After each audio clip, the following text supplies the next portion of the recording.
Okay, I think we're live. Hello, I can't hear my thoughts. I turned down this music. One moment, but hello! Happy Wednesday, y'all! Where is anything? I'm still not used to this keyboard. How do I turn on the volume? There we go. Now I can think. Hello! Welcome to Masuda hunting stream. I don't know how long I'm gonna be able to get myself to do this, because Masuda hunting is not something I've done it, but we're gonna see how this goes for stream. But hello, Aries. Water Toast is definitely smart to do for Masuda. Horrible in the overworld. It's awful, and because it's Scarlet, I actually I just straight up can't find them because they're not. Local's the wrong word. They're not available in Scarlet, from what I've seen. The one that I have, I named him Nate. He is on my post-game team. I didn't get one until post-game. But I love it to death. It's definitely jumped up there. It's one of my favorite water-type Pokemon. I got confused because last night when I was Masuda hunting, I was going through my reserves of Tauros, but I think I got through all of them and I didn't have any shiny, so we've gone through those, and I've got a bunch of Glimmet to go through. It's a lot more bearable than outbreaks in this game. Yeah, the concept of the outbreaks in this game is really nice, but then you actually, have to deal with visually recognizing shinies, which, with Tauros, it's near impossible. Like with because I previously Masuda hunted Sprigatito, and I was nervous about that one, about not recognizing them when it hatched, which thankfully I did recognize it, because I got 2 shinies within about 10 eggs, and in both instances, I for some reason was looking away from the screen when they popped out, so I looked back and saw shinies on the screen, which was great. I was glad to just have them after, 3 weeks of hunting, because I just kept doing it so sporadically. Also, if you don't know, egg sandwiches make mons hatch quicker. I don't know. Oh, really? That is good to know. I will actually... Does it matter the level of this, or I'm assuming it's just egg power? Does it matter the level at all? Does a higher level breed faster hatching? Because if so, I'll go. There's a shop I always hit up, I think the southwestern corner. But if I don't have to go all the way over there, I might just hit up a local town, because I feel like they always sell something with egg power. I used level 1 power, and it was still super quick. Okay, I will do that then, because that would actually be very nice. What town am I nearby? Am I even near a town? Where am I?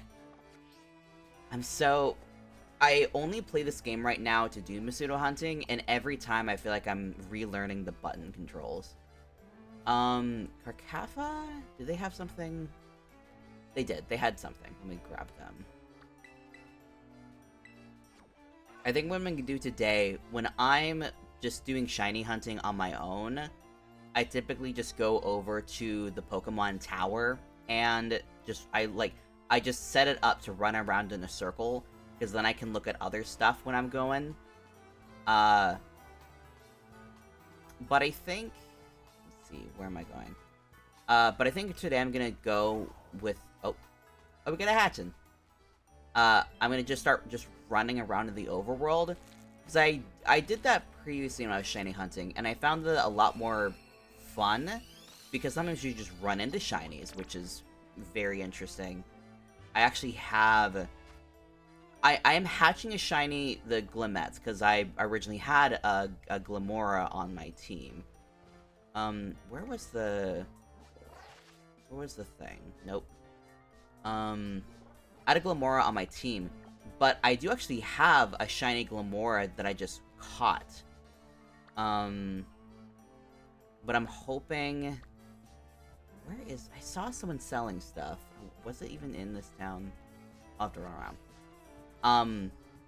So I have a bunch of eggs all ready to go, and if neither Glamora or Flittle ends up popping out as shiny, I might kind of like forego them in my next batch of eggs, because I technically have an Espathra and a Glamora that are shiny.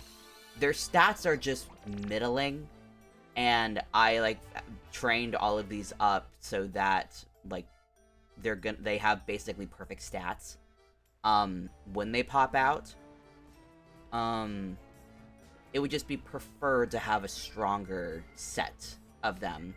But I am also not the biggest shiny hunter, and I'm trying to get a team of shinies.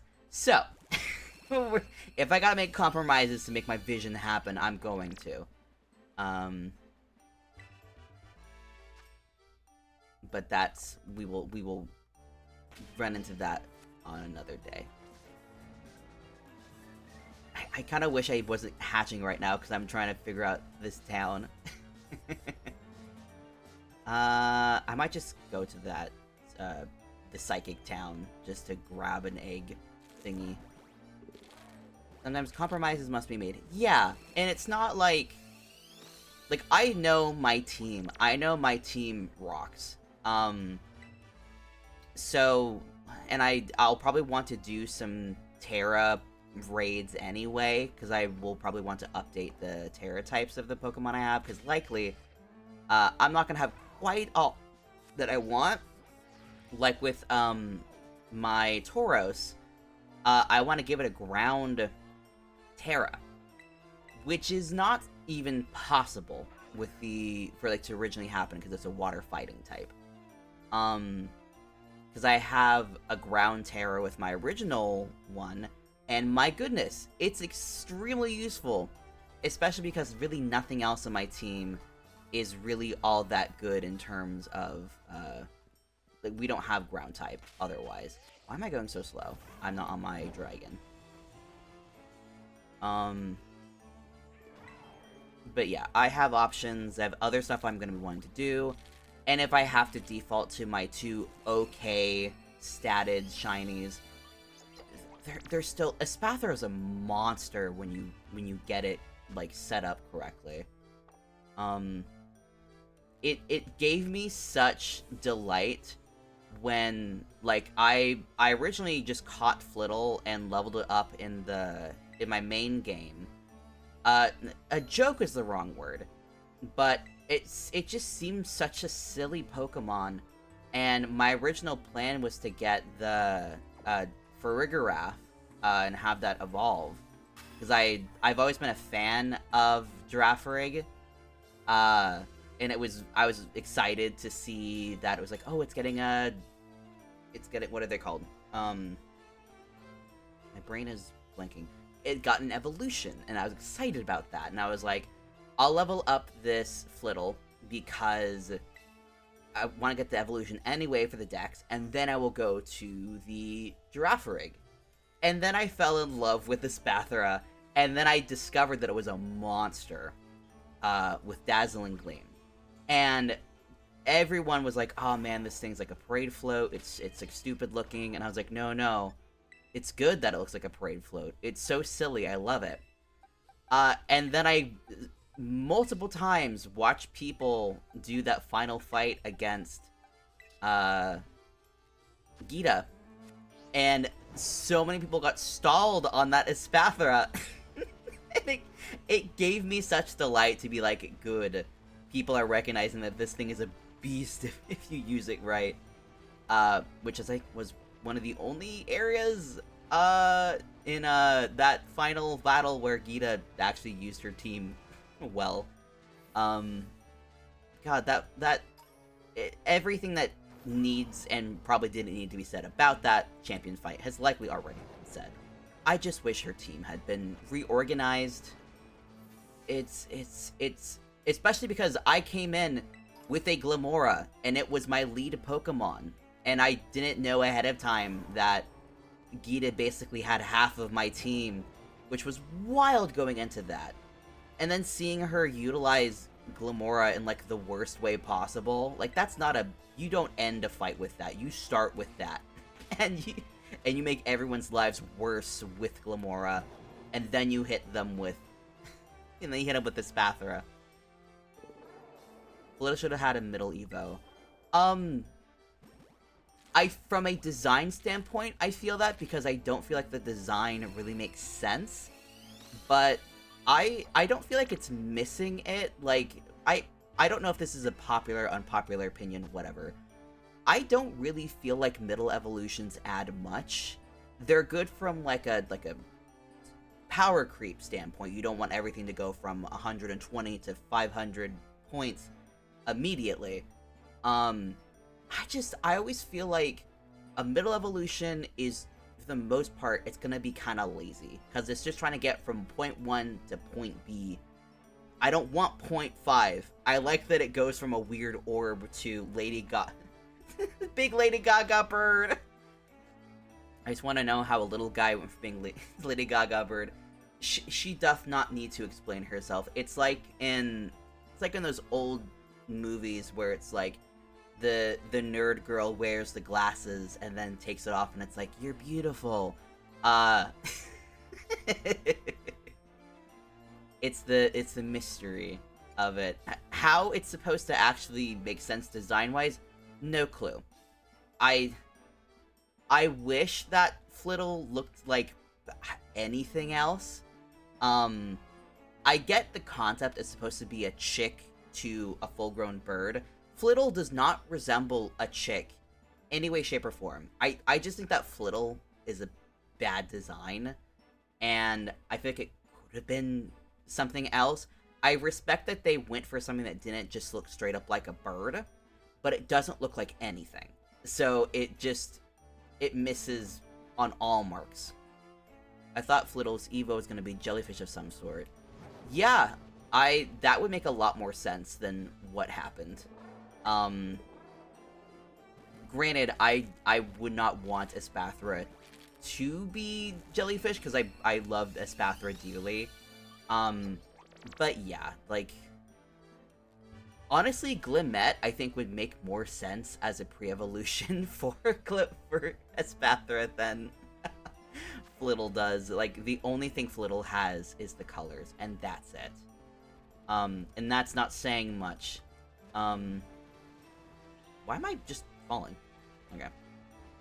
Something that does crack me up, though, and I haven't seen this on any other Pokemon, is sometimes the white on Espathra, when you're far enough away from the Pokemon, it turns orange, and it's so strange. I don't know why that happens, and at first I thought it was a glitch, but then I was seeing it on, like, other people's games, and it was happening on other Espathra. It's such a bizarre color thing to happen. I don't know what to call it. It's like a visual distortion.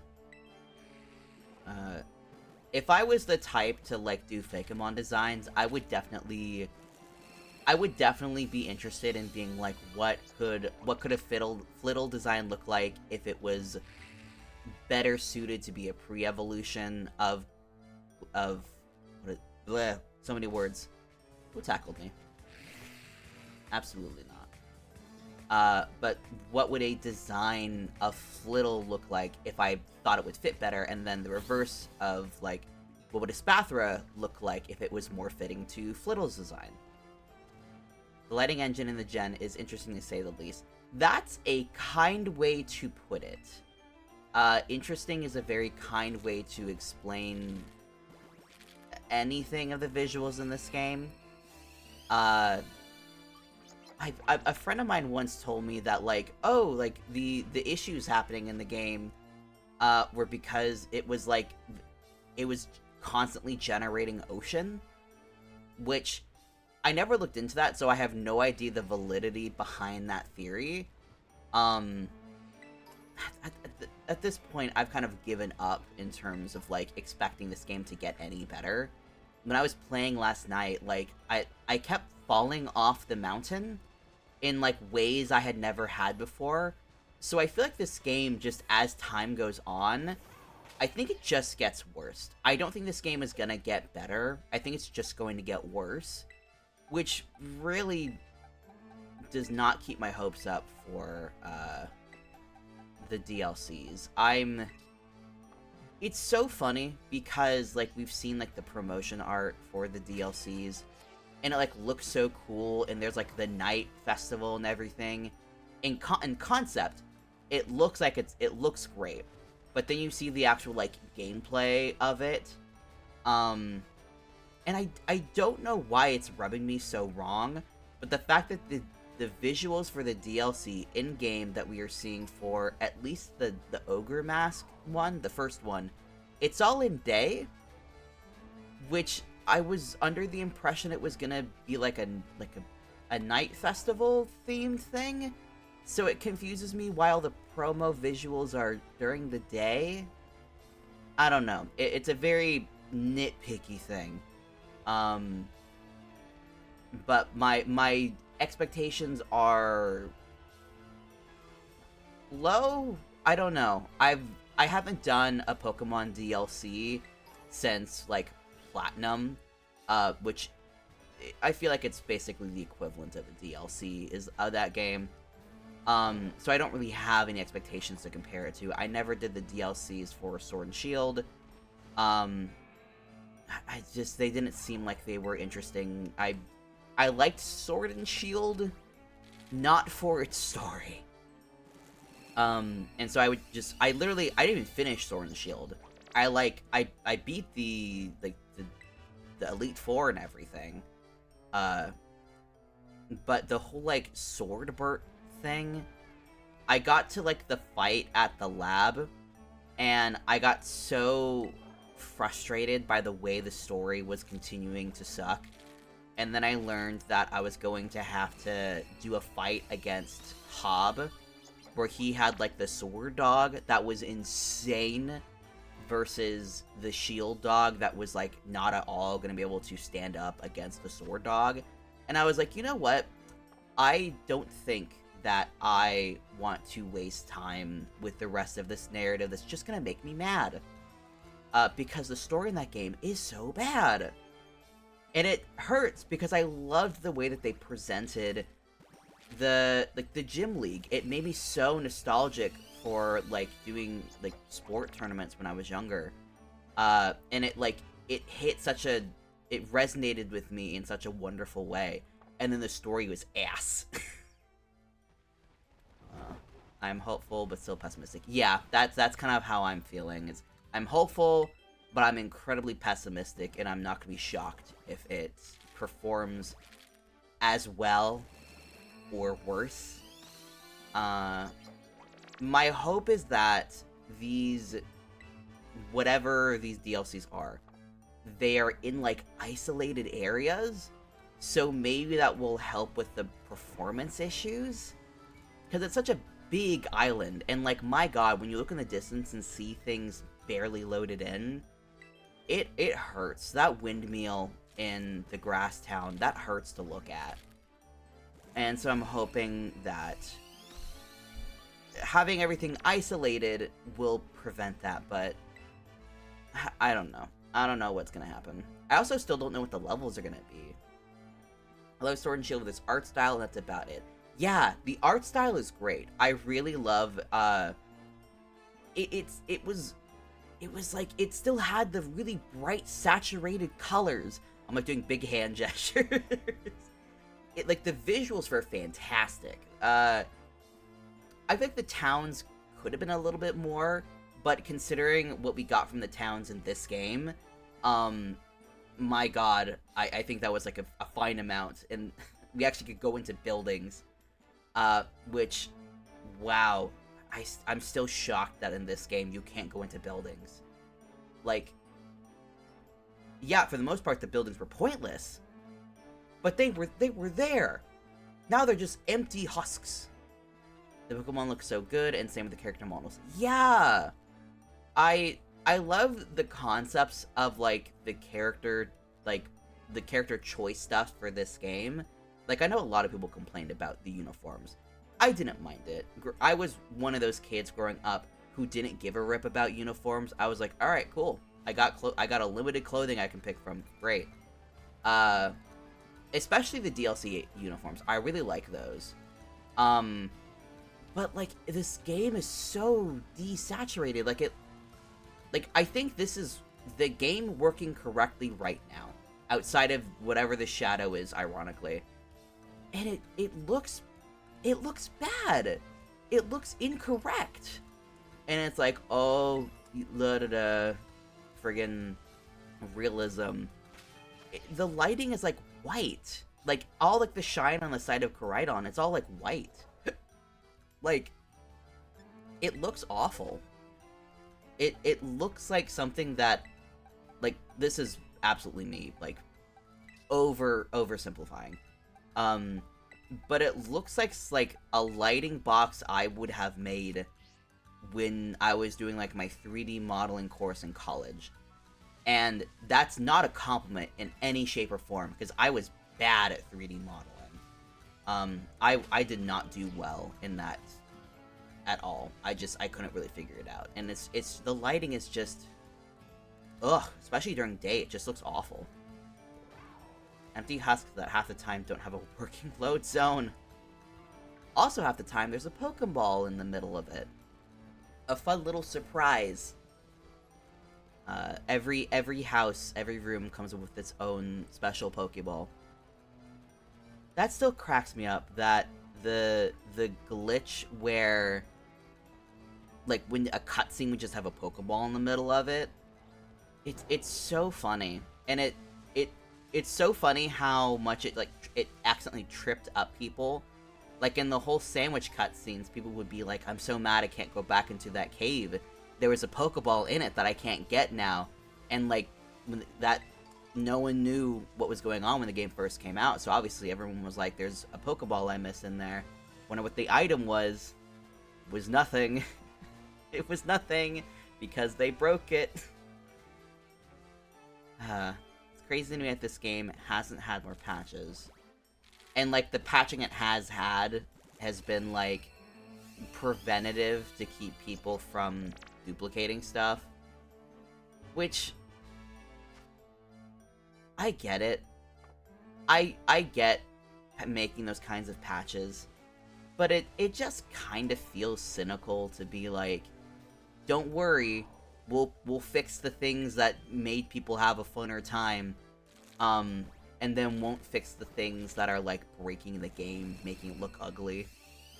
Like, I think Tears of the Kingdom has had more patches than this game probably has. And I'm still incredibly salty that Tears of the Kingdom patched out the frozen meat duplication glitch. Because I made so much money with that. And it made the game so much more, like, it made it better for me, because I'm bad at collecting money in that game.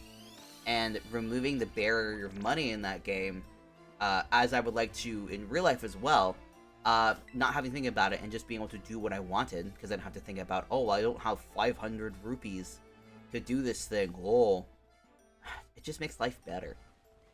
And this game, they're like, did they ever fix the glitch where if you try to transfer over a postcard from Pokemon Gold, it would, like, destroy your game? Because that was an insane glitch to happen.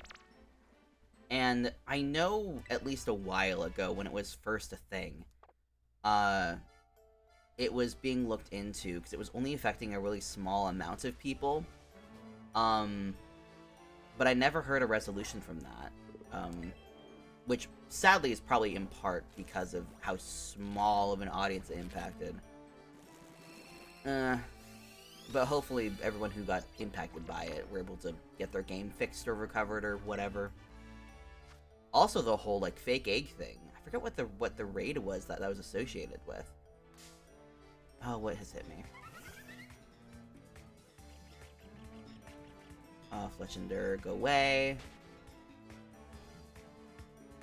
I don't know why that reminded me, but I don't know how to frame this. But I feel like this game, and, like, this was also a problem in like Sword and Shield, but in a much different way. I feel like this game did a weird job of executing legendaries. Like, the legendary quartet, like the ruin quartet. Yeah, legendary Pokemon, only one of them exists. They have the right kind of power level. There was a whole rigmarole in terms of getting them. But I don't know, it's just like, they never felt legendary. They just sort of existed, and then it was like, oh, this is cool. Oh, you got it. Cool. Okay. And then I still don't know if the Walking Wake and Iron Leaves, I still never really understood if those were supposed to be legendary. And, like, the whole stuff with Paradox Pokemon, like, even Miraidon, Koraidon, they're not legendary Pokemon. They just are, they're one of two. Like, they're, like, quite literally based on what I understand of, like, the qualification of a legendary Pokemon. They're not legendary Pokemon, because they're not, like, the only ones. And then, like, but the game kind of treats them as legendary, so are the rest of the Paradox legendary Pokemon. Can I leave? Oh, Arena Trap. What can I just melt you with something? Oh shit, everything's gonna level up after this. Please tell me I just have eggs. Oh, thank god. I didn't know they existed until like 2 months after release. I knew about them because I got invested into the leaks before the game came out, because I did not get the pre-order. Because I was like, yeah, I don't know. I don't know if I'll get this game. I'll wait until like a year or so after it comes out to get it. And then the game came out, and all my friends were having fun with the multiplayer, and I was like, oh crap, I gotta get it now. So I knew about them ahead of time due to the leaks. But yeah, like, they're so, like, it is an interesting concept. I like the story behind them. But they're so, like the whole game, because you're collecting those, like, sword things, which is cool. But the fact that they just appear, and you can run into them without talking to the teacher. So if you don't talk to that teacher and you run into them, you have no idea what this thing is. Like, there's nothing, like, there's no, like, temple, there's no text, unless you talk to this very specific teacher, and going through the classes sucks. They are not fun. I have never spoken to anybody who thought the classes were fun. What is happening to my voice?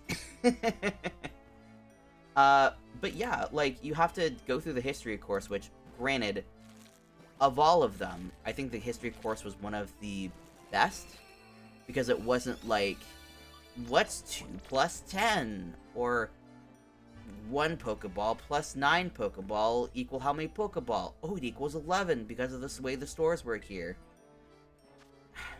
It was interesting. You got to learn about the world, but it's hidden behind a history class, which historically is not an interesting subject in school. And I'm curious what your stance is about the Paradox Pokemon, because I feel like 50% of them I like in terms of their, like, design and whatnot, but I've never put too much thought into, like, their implication in the world. So I'm curious what your perspective is on Paradox Pokemon. Also, hello, Boosie! Welcome to stream! I'm running around this game collecting Pokemons. Also, I'm gonna change the music real quick, because I'm listening to this over and over, and I want something different.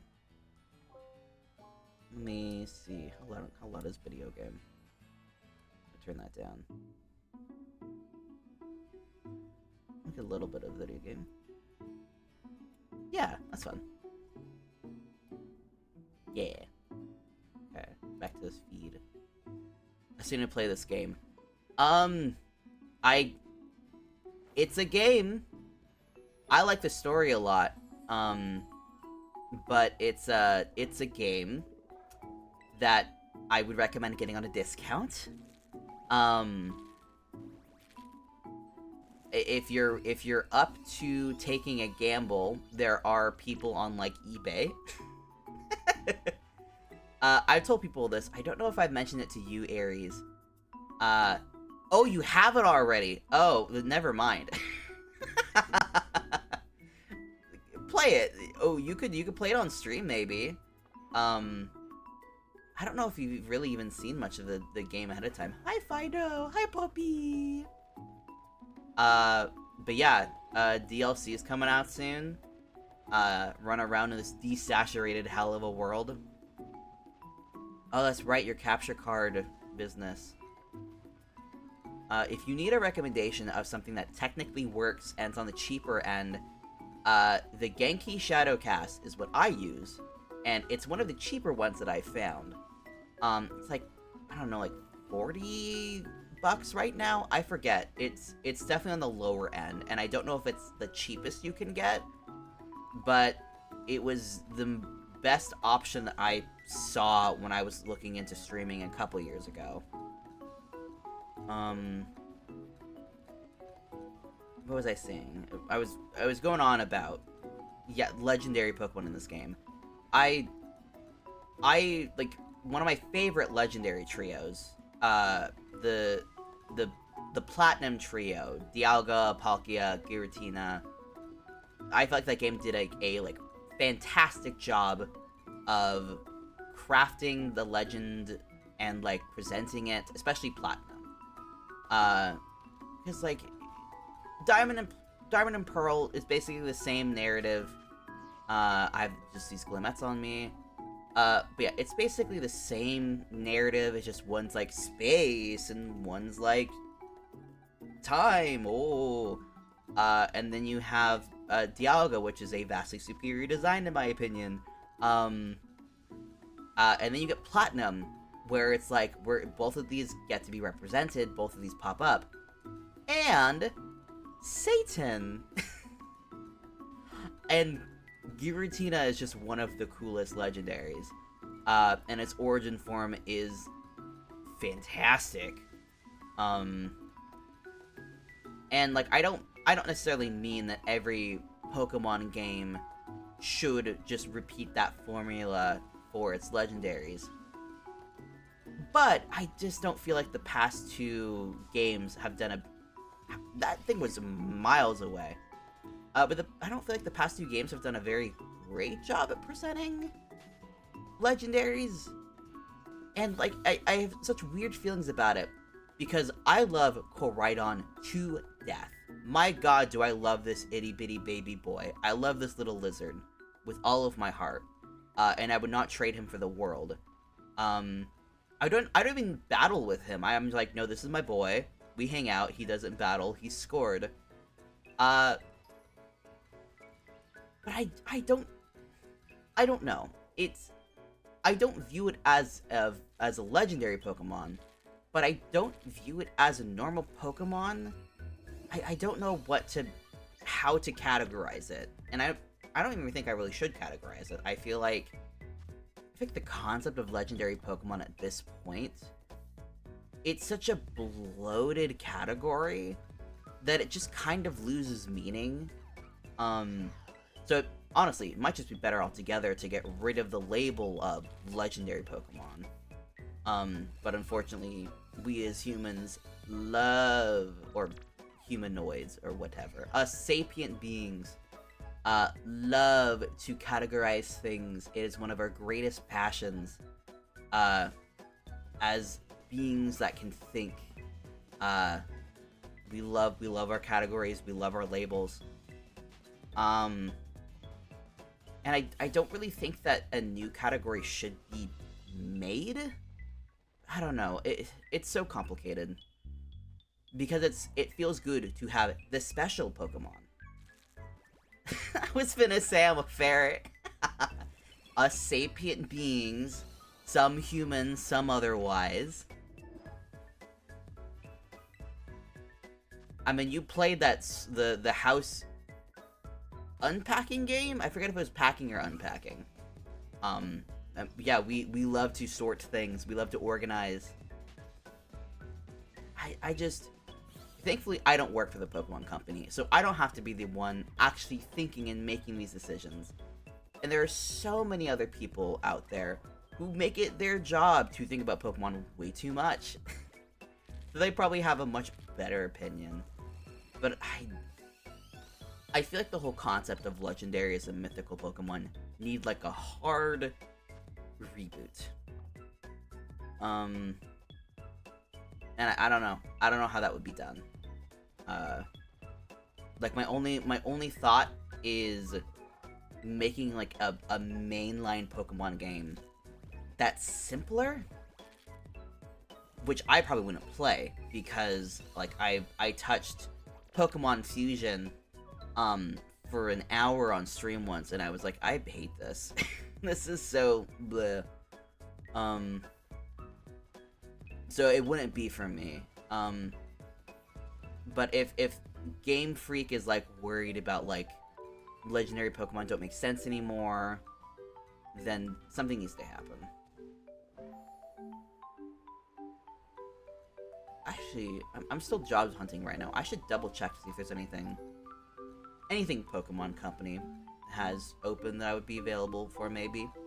I doubt I would get it, but it'd be kind of fun. What the hell happened over there? See, like, look at this. Look at this world. This is so sad visually. I've stepped away from this... Oh, shoot.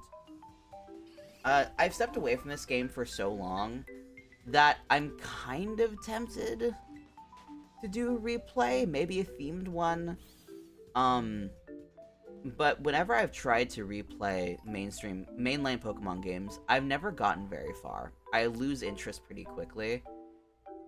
They're just not super replayable to me, and I would be interested in trying to figure out how? Because I like this game a lot for its potential. But it's got bleh. Oh yeah, something, there might be a new Nintendo console next year. Oh god. Didn't they just release the OLED, like, less than a year ago? Like, calm down. You're already stretching Game Freak, like, to its wit's end. And now you're making a new console. God. I wonder if they are making a new console, like, what's gonna be like the final like quarter of like I guess my curiosity is if they're making a new console, is it going to be a handheld or are they going to dip their toes back into like mounted stuff like the Wii? Because they had the Wii and then they drifted to the Wii U, which was like a middle ground of the handheld and TV. And then the Switch seems like a very interesting middle ground between the two. So I'm curious if they make a new console, what is it? Because unlike like Xbox and PlayStation, Nintendo's had such a stake on handheld consoles. But I can't think of what the next like step would be, because we've already had the Game Boy, which is one screen, and then you have the Nintendo DS, which was 2 screens, and then the 3DS, which was 2 screens, but one of them's got 3D capacity. And now we have this, which is handheld with 1 screen, but you can connect it to the TV. Like, where are we going after that? I don't know. I can't fathom what they would want to expand upon, but obviously they want to make more money. And that can be achieved by making a new console. And they just came out with the OLED, which is supposed to perform better, so I don't know what they would do next. Hold on. Nope. Okay. I saw this shell and was like, I didn't realize that they were gray in color. It is not a shiny. My bad. I have probably, yeah. I've been running around with the full thing. Silly beans. Okay. Any more? Okay, I've got a couple boxes. Nope. Trying to think. One of the things is I'm going through getting all of these shinies, hopefully. I have not thought about what names I want to do for most of these guys. My ultimate team is going to be a Meowscarada, and a Spathra, a Glamora, a water-specific Tauros, which I forget what the specific name for it is.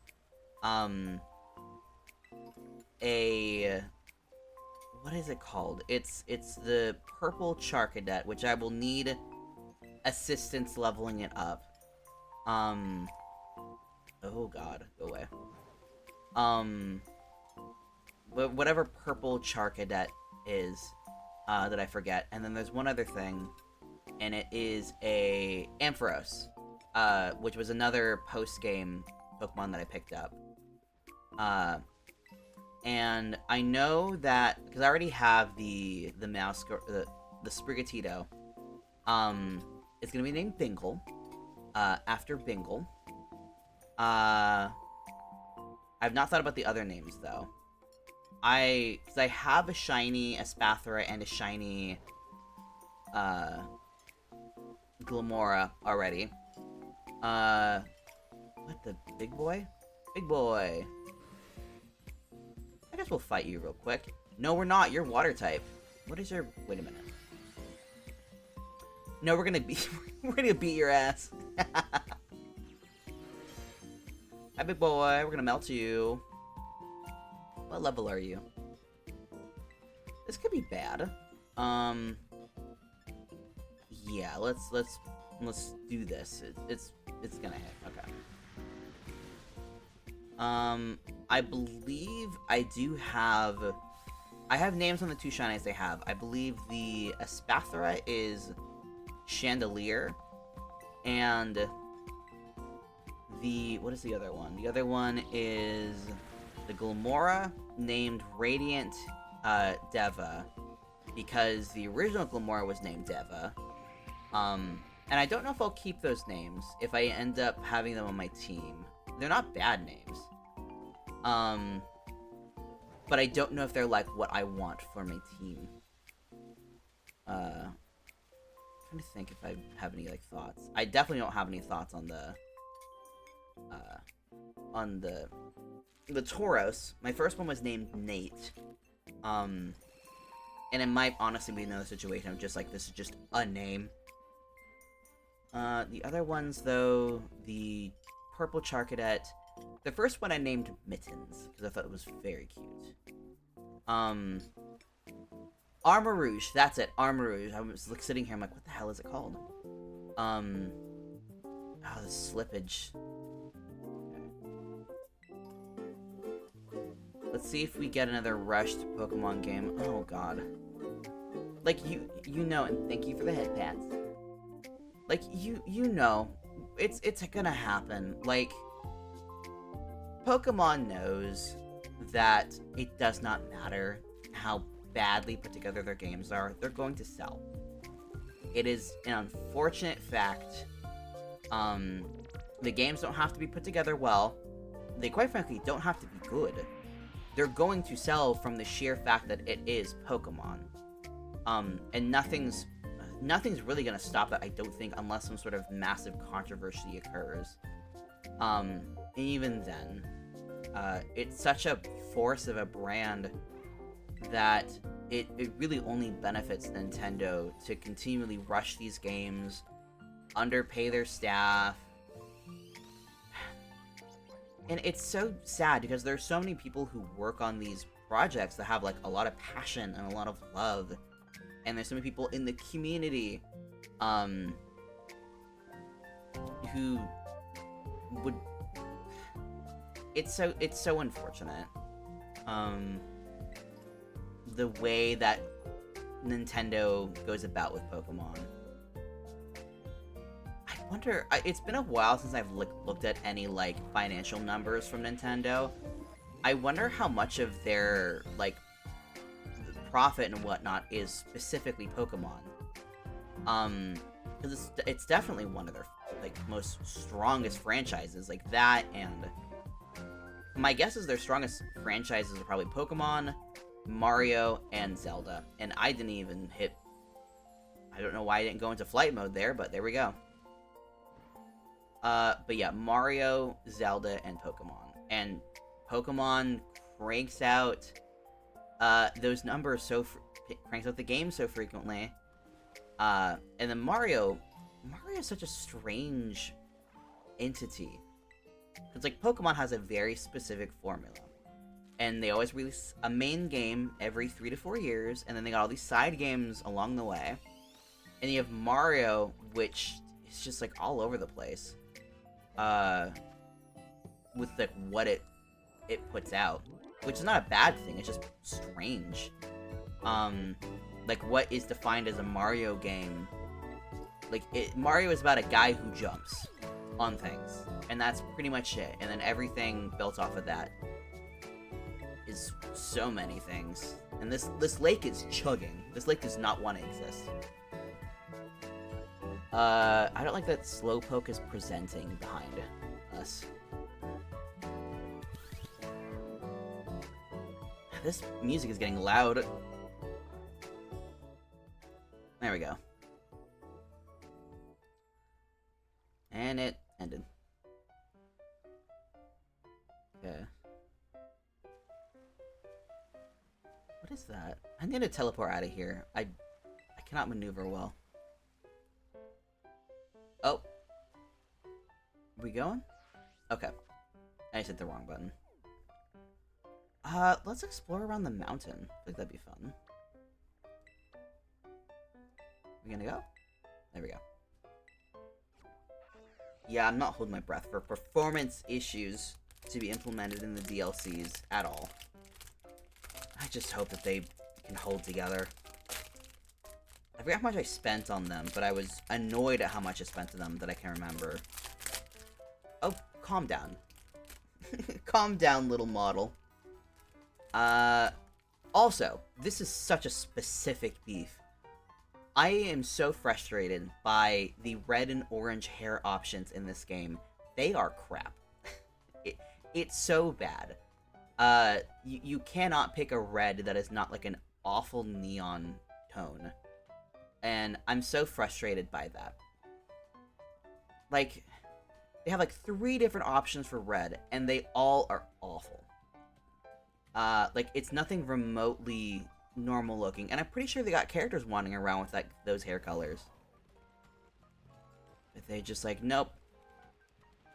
You're gonna look poo poo. Like I was trying to make as close of an approximation to my design in this game, and boy that hair is really not helping much. It is not as bad as Baldur's Gate, though. And I'm still going to be very frustrated if I open up that game tomorrow and I see that they are still severely restricting the preset faces that you can use for every race. Because that's the kind of bullshit. I don't know how many of you watching right now are interested in Baldur's Gate. But Baldur's Gate 3 comes out tomorrow. And if you are interested in playing the game and are gonna buy it, now is honestly a very good time to purchase it. Because if you have it during the early access stage at all in Steam, the game is automatically going to update to the like deluxe edition completely for free once tomorrow hits. And you get like a lot of free stuff, like you get like cool in-game items. There's an item that you can pick up that lets you change your race and appearance at any point in the game, which for people who like make a design and don't like it, fantastic, absolutely great. I've used that like special room that was modded in Dragon Age Inquisition many times because that character creation scene uh is in a weird green lighting that does not reflect the rest of the game.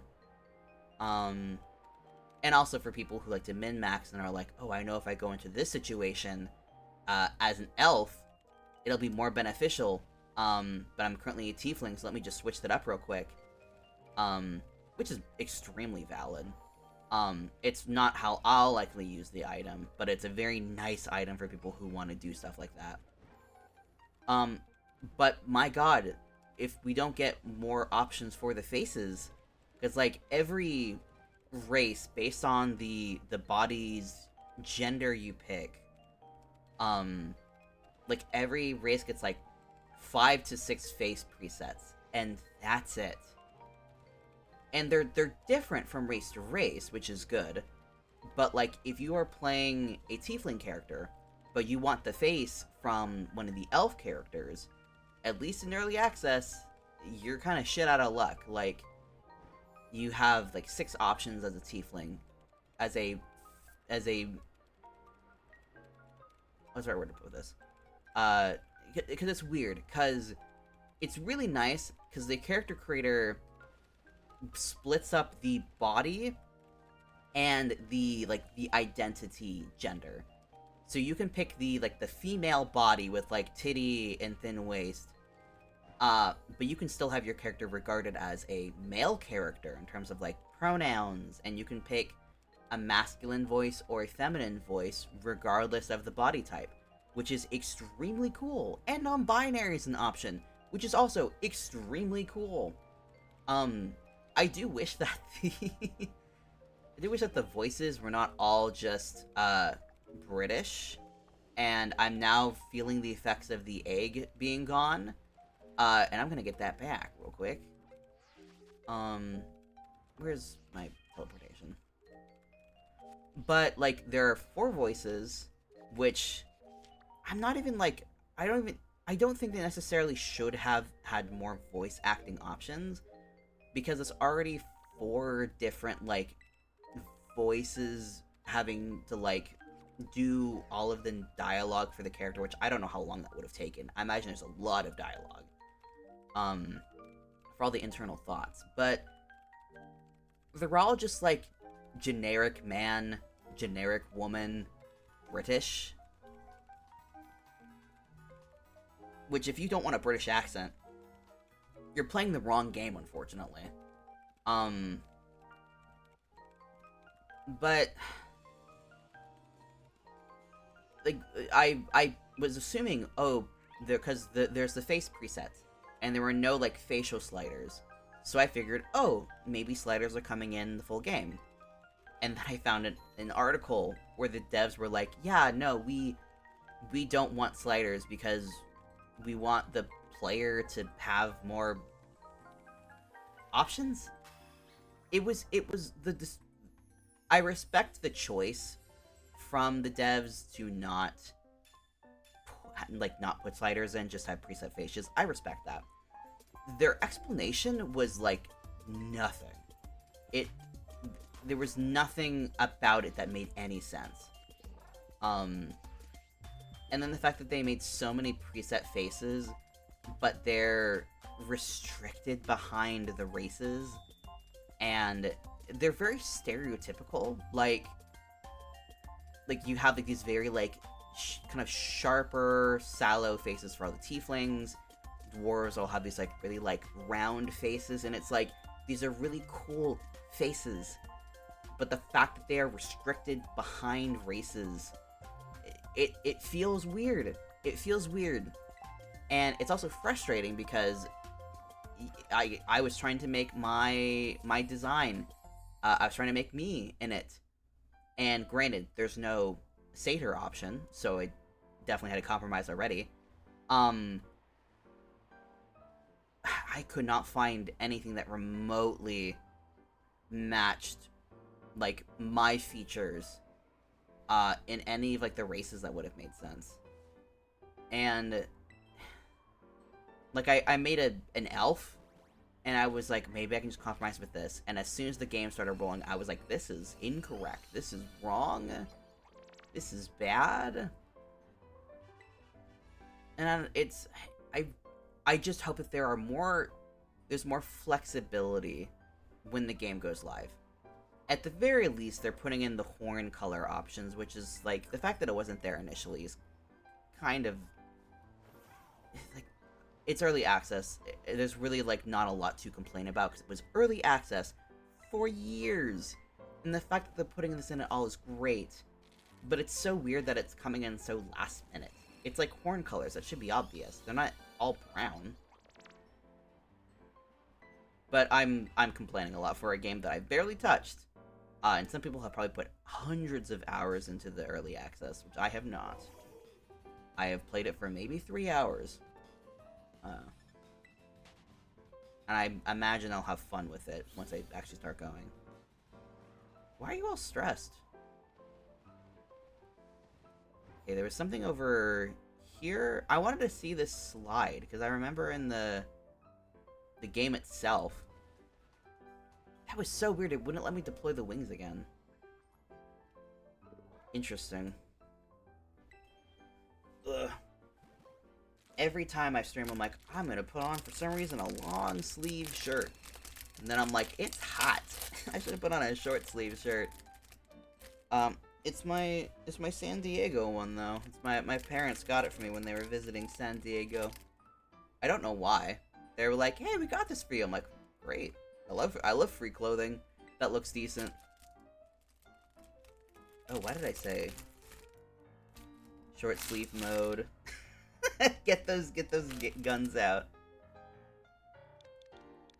I don't imagine for this model I'll ever put out anything just short sleeved.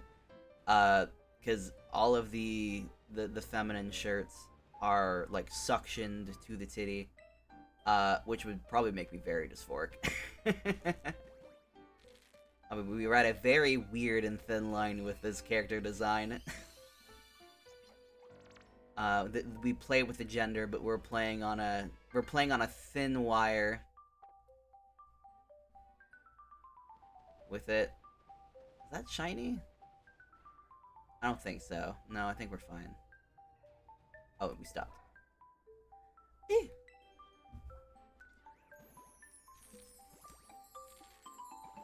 Snack.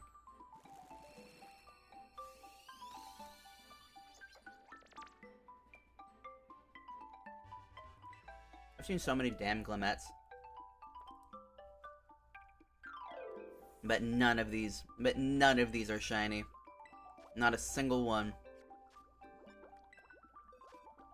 I believe that I have enough eggs in this, like, first batch of eggs that I've hunted for, like, a month, to at least get, like, I forget what the term is, but, like, the term for, like,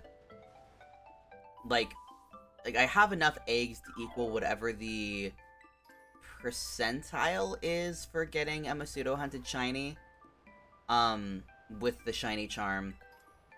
But I had such weird luck with the Sprigatito, where I'm not gonna be shocked if I don't find a shiny in this first, like, 500 or so. Just based on how my luck is. I'd love to find one, obviously, but I'm being realistic. And my realistic belief is that I'm probably not gonna find one. And then I'll find 2 within, like, 10, but they'll be the same type. Which would then mean I have more options, which was what happened with the Sprigatitos. Because I found one, and then 10 minutes later I found another. But the second one I found had a better stat spread. So it was useful to have 2, because then I can have 2 options. Get off the wall. Cry down, I swear to God. Please let go. Oh, this lizard. Come on. Here we go. Here's the Kingdom Brainwatt had me almost saying, put on your warm clothing. I did briefly think that when the character started shivering, but then I just insulted the character, because I was like, you don't even need anything. What is this? That thing. I don't like that thing. I forget what it's called, but it's so kind of just pointless. That whole stage, the Driftloom the Hoppip line, I think it should be the other way around. I feel like the designs go the wrong way for the evolution. Oh, I'm falling, but I'm hatching an egg. What if this is the shiny? I think that'd be funny. That'd be very funny. No. No giggles for us.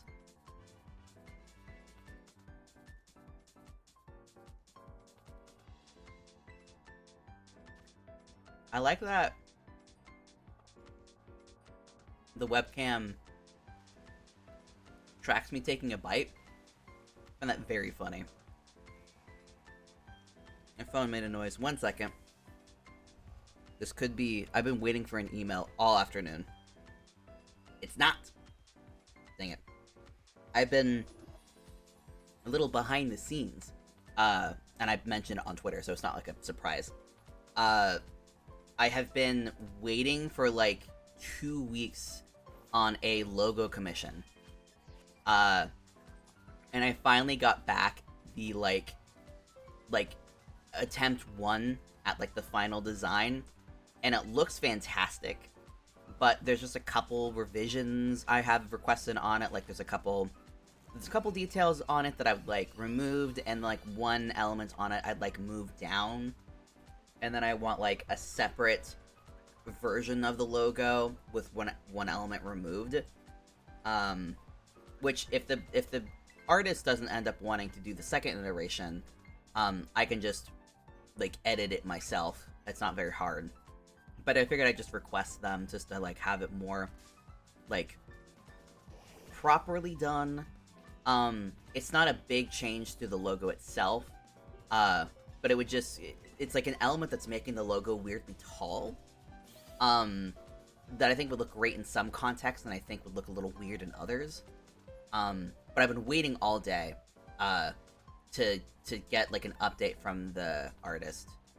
Because I responded to them like within 30 minutes of them getting to me initially. And I don't know if they've just been offline, or they went to bed, or what. But I haven't heard back anything. So all day I've been like Tiger walking around my apartment, like checking, see if I got an update about this revision request. But I'm really excited because it looks great. It's very much inspired by like the Professor Layton logo style. It's a lot simpler. It's got some steampunk elements. It's very like what's the word? Saturated is the wrong word, but it's the sepia tones. It's very sepia toned. And it looks... I'm excited. I'm torn between if I will like immediately showcase it on my Twitter, and put it up places, or if I'm gonna hold off and wait to start showing it until I release my debut video. Because I've got that pretty much all put together. I just need to add the logo to it, and I think I'm gonna drop the video maybe next week. I don't know when. Twitch just freaked out on me there. Yeah, there's a weird issue that I have happen in streams sometimes where my OBS just disconnects and reconnects. No idea why. It happened on my old system, it's happening on this one, though this one less frequently. Yeah, nothing's wrong on your end, Lucy. It is, it's just OBS being funny. I don't know why it does that. It makes it harder on my end, because then I have to export the videos, and then edit them myself, so it's one video, and then upload those to YouTube, which takes extra steps. Am I... Okay, I have... Come on. There we go. But yeah, I'm torn about when I'm gonna showcase the logo. I'm very much in like prep for debut mode right now, which is very it's so silly. It's not like silly in like a bad way, but it's so like, I guess just the concept of events is such a silly thing of I'm doing all of this stuff, and I'm wanting to like put so much like together and make it so like official, just to like use a stream asset that has already been like shown online. It's going to be seen. It's interesting, because I'm putting so much into like getting like putting a little video together and like marketing on like what's it called, Twitch, whatever it's called at this point. And I still don't want to chat with some folks because I have like a couple ideas that I want to do on stream, for the debut, and it's hopefully gonna be a longer stream depending on like what I end up doing, how I'm feeling on the 15th. I really want to like collab with some friends, be them like VTuber friends or like other friends. Honestly, just depending on who's available. So I don't even know who's gonna be available at that time. But I definitely want to do stuff with people, between everything. Touchy thingies. I need to keep throwing up the the Discord link on my Twitter circle, because I've had friends jump in, but not many like VTuber friends. And I get so like nervous about like requesting collabs or anything. I'm like, I don't know if I can. Who tackled me? But I want to make it like a fun special day. And I still have a couple things I want to do with the model. Like I want to get tits set up, which I realized I didn't realize it also worked with VC face models, which is great because then I can bring it up with this one and people can just throw shit at me, which is incredibly funny. But oh!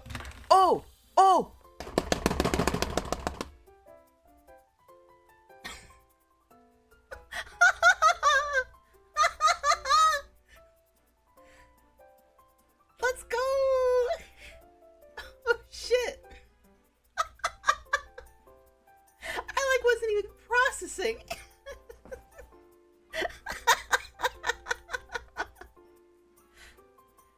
I like looked at it for a solid second and was like, yeah, Glimmet.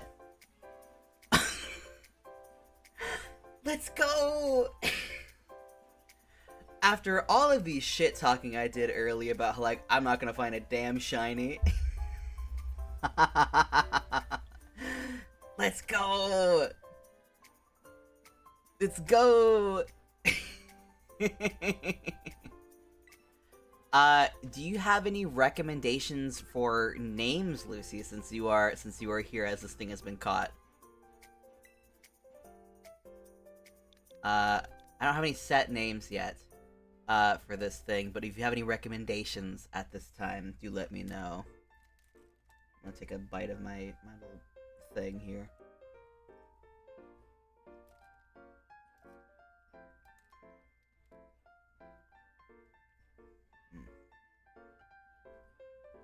Delicious, nutritious, ho-ho.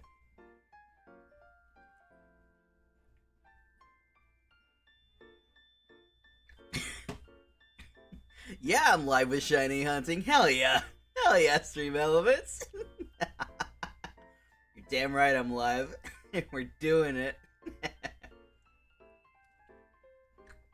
God, how many boxes in was that? I'll just plug something in random right now. I'll call you Shiny Tim. It is male. This is definitely not going to be the permanent name, but it's the name for right now, because I'm going to think about this later. Holy shit. Behold my illusions. If you tricked me, lady, into thinking that I found a shiny, there would be hell to pay. Let's see here. Oh, weird. The stream is like thinks it's only been 5 minutes in. Okay. Let's see. It was box 17, and I started on box 6. So it was about 10 boxes in, which there's what? There's 30 per. So we're definitely under percentile. Let's do some very rough math. Well, that's 300. Yeah, we're definitely below percentile. That was cool. That was cool. My first stream shiny. And we still have 2 boxes left to go. Okay. I'm actually gonna wrap up with these 2 eggs, and then move to Charcadet. We've got our shiny. We have done it.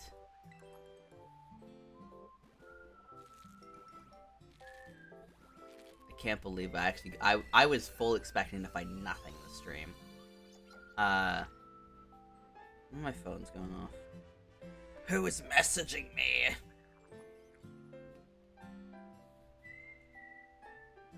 Oh, it's a woo-woosie. You're posting the clip. Where'd you put that?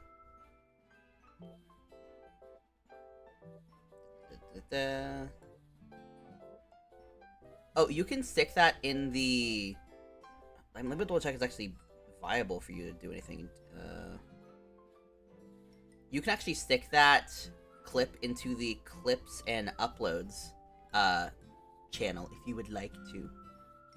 That's what that's for. I originally was going to put up a bot to notify when I had VODs go up. And then I forgot to do that.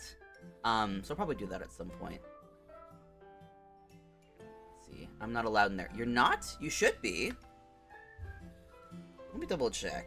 You might just have viewing permissions, and if that's the case, then let me fix that real quick. Role. Who can access? Patron.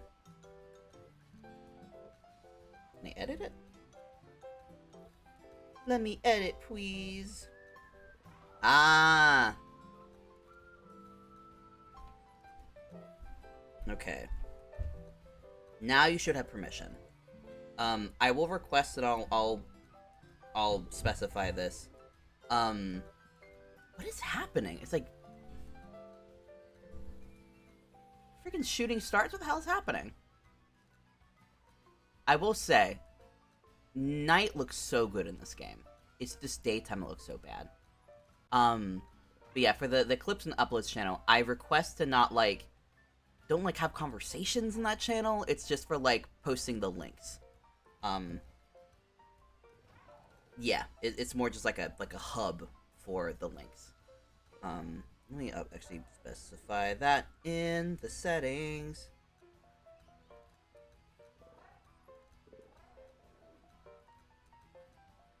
To only posting links. Save general convo to.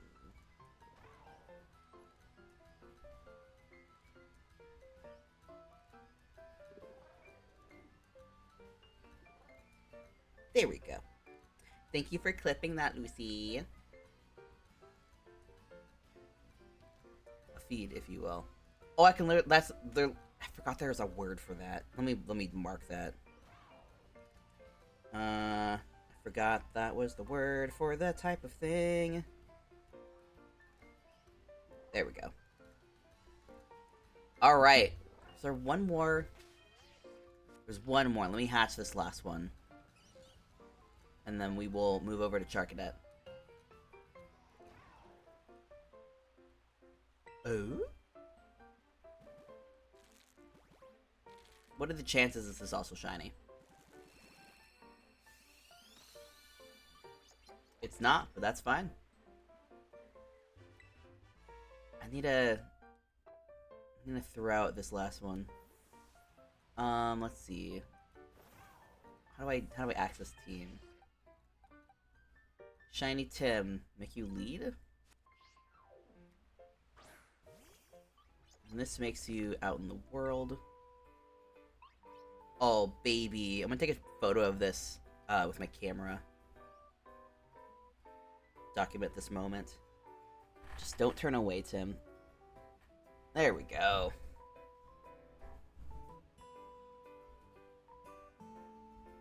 Why is it sideways? Okay, that's correct. I'ma post it on Twitter and brag about my shiny. I feel so cool now. I'm part of the cool kids now. I've got my shiny.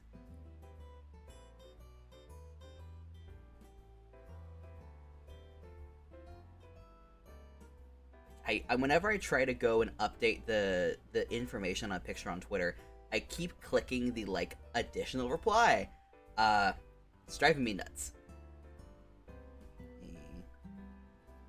screenshot of Pokemon Scarlet. I got into the gifts page. That was not what I meant to do.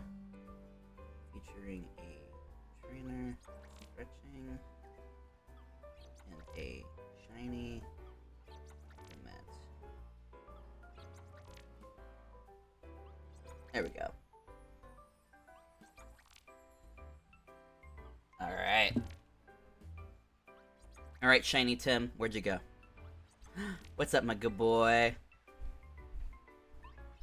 Aww. Okay. Let's put you with the others. My first success. Well, technically second, because I've already Masuda hunted the rest of them.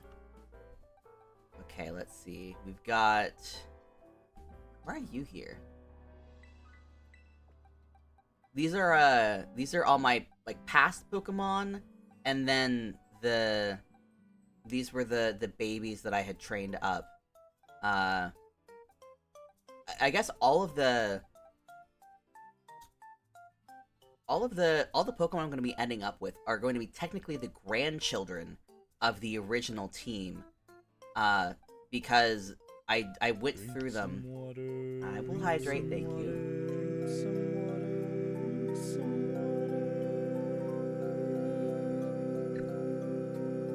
Thank you. But yeah, when I was doing the whole like prepping for the Masuda hunting, I tried to breed as like good of kids as possible with, I don't know where he is. There he is, Papa Goo. My Italian shiny Ditto. So all of my original team's children are like here. And so every Pokemon that I'm gonna be ending up with, like Shiny Tim, is the grandchild of Diva. I never did the whole stats thing. This is the only game where I've really actually looked at stats. Because in post-game, which I don't know why they leave this for post-game, but in the post-game, they let you, like, look and assess the stats more readily. Like you can see with Shiny Tim. Shiny Tim, in all categories except for defense, has the best possible stats. And then the defense is decent. And then we have the original Diva, who I hyper-trained in a lot of areas. Let's say over here. Yeah, we have the two Bingals, who I originally got from a Masuda hunt, and their parent, Mama Sprig. And then we have Rapture, the original Masquerada. We have Bingle and Bingle 2. Bingle is the first one I caught, or hatched, but it has a pretty good defense, which is not bad. It's not bad at all. But the second one I caught had a best defense and then a decent special attack, which is perfectly fine because the Sprigatito line is a physical attacker, so I don't have to use special attack. So it's perfectly fine for that stat to be crap and then everything else to be perfect. Let's see with this one. The original defense being decent. I mean, I can train that up, so that's fine. I can, like, hyper train or something. So yeah, this is pretty good. My one fear was it was gonna be something with, like, the special attack was gonna be bad. or it was gonna have 2 areas that weren't best. Yeah, it was just a fun extra step, because, like, the breeding it took to even get these ones, it's not like it was barring me from getting a shiny during that phase. So it was just something to pad out the time for when the shinies would happen. I didn't at all do what I meant to do. So Shiny Tim is here. So we don't have to use... What were the stats on Radiant Deva? Yeah, those were not great. So we have a much better Glamora now. Which I'm very happy about. Let's see, drop you off. And we'll do some Charcadet. Well, if I pick it up, the Charcadet. I believe these are Charcadet. They are the only section I haven't done any hatching on that I can recall. There are so many more Merrills around me than I remember. Okay, I've got 3 minutes left. We can get some hatching done in that time, I think. I think we can do that. This one's gonna be interesting, because the shinies, from what I recall, of the Charcadet series, it's disappointing. Because I believe all it changes is their eyes. Which... Really? That's it? That's all it's changing, is their eye color. Because the original Charcadet has, like, a red eye. We'll see when we hatch one. And then the shiny gets a blue eye. And then with, like, Armarouge and whatever the other one is called that I don't care for, like, Armarouge has, like, a bluish eye. And then the new one has, like, a red eye? I forget what the difference is, but it's so minimal. Yeah, this is what normal Charcadet looks like. They're such cool... Yes, they're technically Pokemon. I hesitate to call them Pokemon, because they're just... I don't want to say they're not Pokemon, because yes, they are Pokemon. But they break the design convention in a way where, like, the envelope was already pushed, or the precedent was already set with Gardevoir and Gallade. But there is just something about this line that is just not a Pokemon. It's just simply not. These are like Digimon. And they're great designs. They're fantastic designs. It's odd. It is odd. That is what I will say. And I feel like a lot of this game, and probably Sword and Shield as well, really pushes the boundary on what can be considered a Pokemon.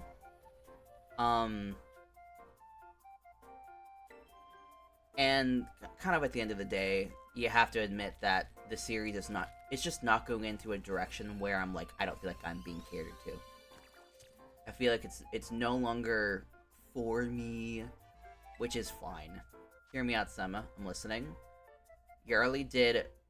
I did about half. We never finished. Yeah, we never finished. We only did half of it because it took like 3 hours or something. Digimon Smash Pass. Oh god, that's a can of worms. Yeah,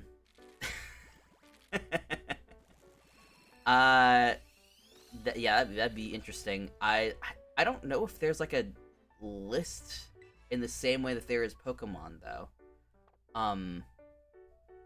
Like I feel like you have to go with like sections of Digimon, as opposed to like with Pokemon where you can just go from 1 to 1000. It's not a bad idea. It would definitely be interesting. Because there's a lot of Digimon designs. Yeah, because like I mean, there's Digimon that can like digivolve into the same Pokemon as others, which is a very interesting concept. Like the description that Karina from Drawfree did. Like Pokemon is Charmander to from Charmeleon to Charizard. And then Digimon is Charmander to Charizard to Charizard wearing pants holding a gun to Professor Oak in BDSM wear to Ditto. Uh and that's Digimon for you. Like we go from in Digimon, we go from Patamon to Angemon, which makes no goddamn sense. We have Gatomon to Angemon. I mean, just I don't know why. I don't know why. At least with the Terriermon, um, it's like a bunny loaf evolves into a bunny man with gun arm.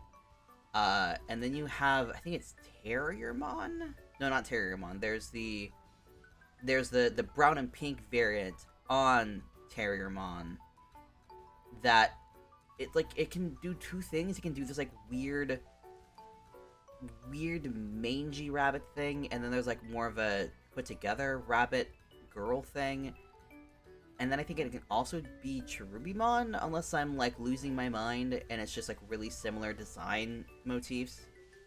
Actually, I think I am wrong. I think Cherubimon's completely different. Cactus turned into fairy. That kind of makes sense because they're both plant themed. Pokemon's done weirder things.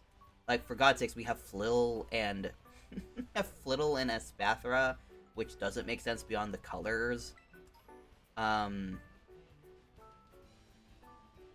feel like that's also more of a just a because I know who you're talking about. I forget what their names are, but it's the partner Pokemon of Mimi from the very first season of the show. It's a little cactus girl with a cute flower on her head, and then it goes into a big cactus person with punching gloves, and then kind of goes back onto the original flower motif of the first Digimon, with the flower fairy. So that I can kind of get that. It's an interesting path because it's like cute little girl to like teenage tomboy phase to I'm an adult now and I remember that I actually do like pink and I don't give a shit about toxic masculinity and I'm gonna be girly because I like it. Which I feel like that's an interesting reflection on Mimi as a character. Because I can kind of see her having been like that, though I doubt she had a tomboy phase.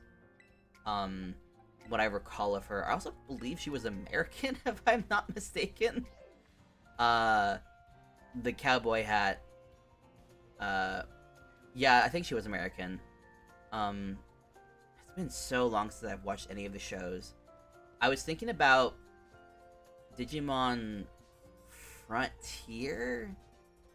Whatever this season was where instead of them having partner Pokemon, they became Pokemon. There was nothing there for me to stand on. Hello? There was literally nothing there. I've been thinking about rewatching the season where they become Digimon. Because something about that season really itched a scratch for me.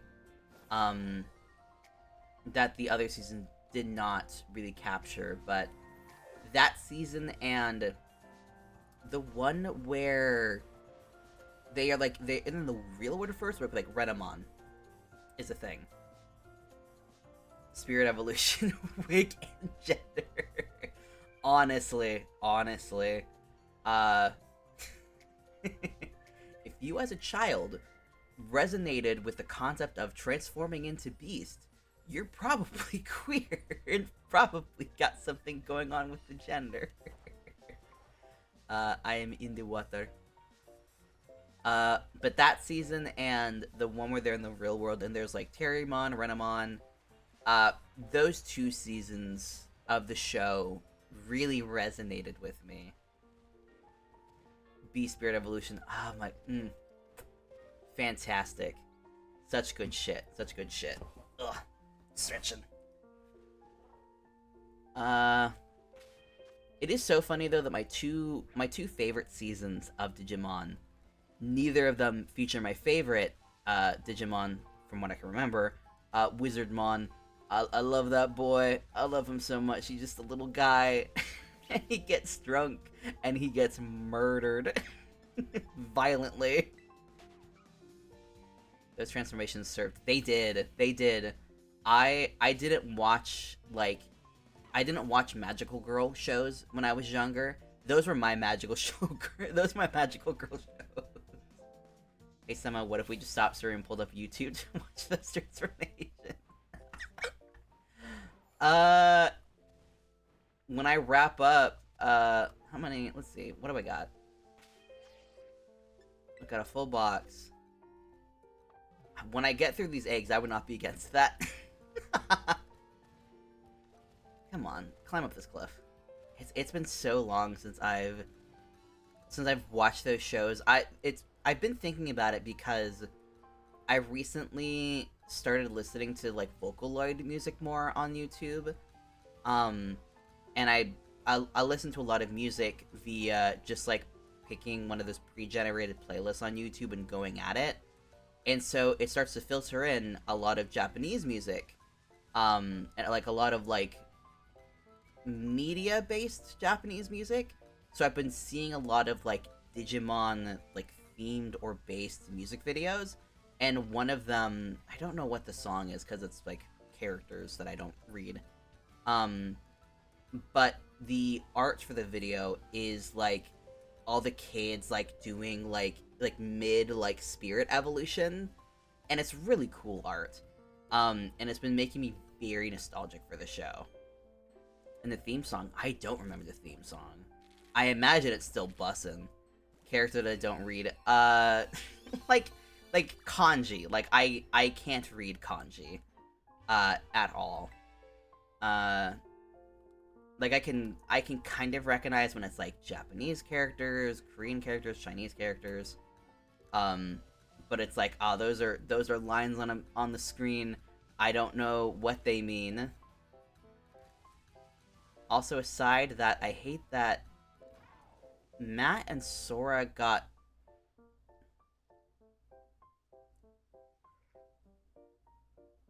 Really?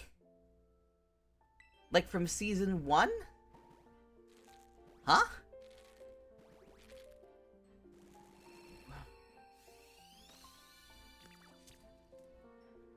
Really? Like, I feel like if they were gonna do that, at the very least they would have been Sora and Tai, but Matt and Sora?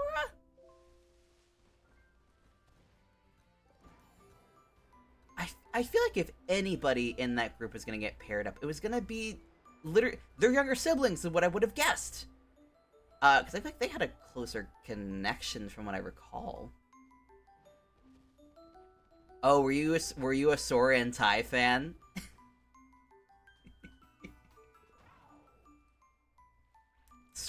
Not Sora, Tai, the pre whatever the boy from Kingdom Hearts is called. It's such a good character archetype. I think the younger siblings need to get together.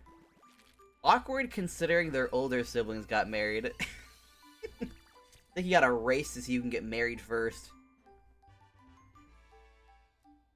Because if you don't get married first, then it's just weird.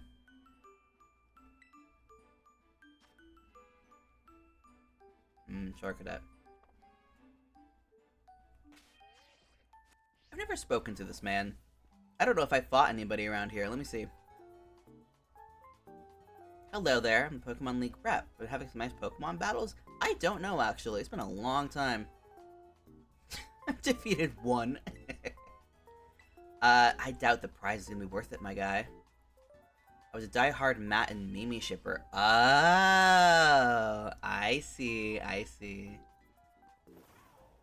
I understand.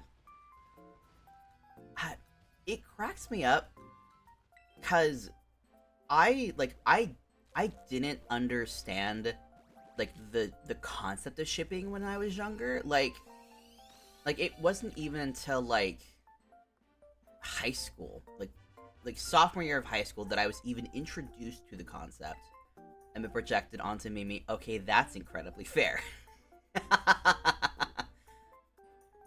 less of a I think me and Matt would be good together, and more of a I relate with Mimi and I think me and Matt me and Matt would be good together. Fair. Matt was definitely a type that many a young folk would swoon for. Shut. I will not shut. You are out here. You are out here speaking your truth, and I will put the pieces together. Also, I cannot remember. Garurumon, was that his Digimon's name? Garurumon. It cracks me up that that thing is not like a wolf. It's like a lizard thing wearing a wolf pelt, and then everything after it has like the wolf theming, which is like makes sense with like the shawl it's wearing. Yeah, you have wolf, and then you have wolf with pants. Have you never seen the artwork of the striped pelt removed? It's like a unicorned lizard. Yeah, you're right now that I think about it. Yeah, like I never thought about it. I just assumed that that was just how he looked. But I guess it can be peeled, and it's just a weird lizard underneath there. Quite frankly, I don't know if it's canon. It's probably not, but the idea that it is really funny. Here we go.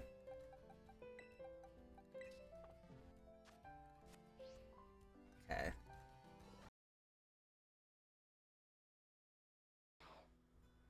Am I hosting a meeting? What's happening? I've gathered you all here today. I don't know why. I'm gonna go. I'm actually gonna go to the other place. But I like when I was younger, I'd watch a lot of like YouTube content where it was like these are videos being made that are parodying content, and I recognized that it was referencing the original source material, but I didn't realize that a lot of the like jokes in the show or the content was further referencing other things.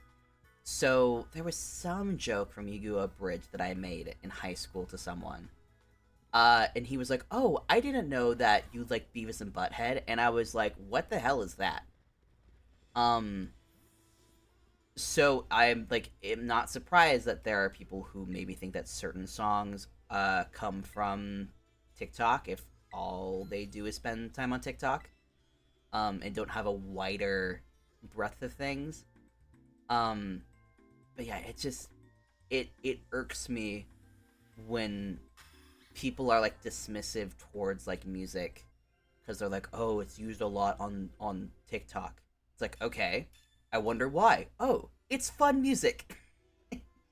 People like it.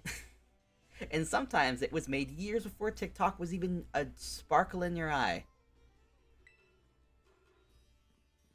And I imagine there's like people who really enjoy older music, like 80s or whatnot, who are like mad because people only know about it because of, I don't know, some like show or something.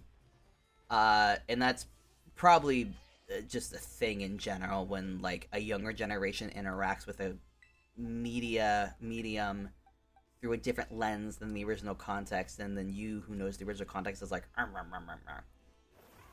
Though I guess the TikTok thing particularly frustrates me because it's just used in a derogatory way typically towards the content, and it's like, no, it's good. It's a good thing. Take off your TikTok lenses and sit back and enjoy the media for what it is. I beg of thee. Ooh, puppy. Oh my god! So many. So many goats, so little time. I go goat. I still don't know why Gita used you on her team. Also me, when Overwatch fandom blew up on TikTok and suddenly Genyatta was...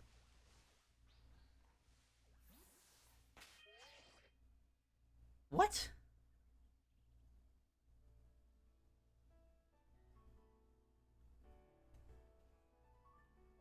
We're gonna need to get into that. We need to get into that. What do you mean suddenly it's problematic? This is news to me. This is brand new news to me. We've had years of people being fine with Genji and Mercy when Mercy was like his doctor being a thing, and people are getting mad about Genyata? Like my ass handed me because I had to make a Genyata. It's like, it's one of like these ships. What are they mad about? What in God's name are they mad about? I'm shocked. I'm flummoxed. They are the most milked. They are the most basic boys. They are the most sweet boys. Are they mad about Zenyatta's omnic? what was the comic? Like massive omnic schmeat shlong. Because Zenyatta is his teacher, and that's Zenyatta's younger than him, if I'm remembering correctly. He's a mentor. He's a mentor. He's not like a... Genji's an adult. He's an adult.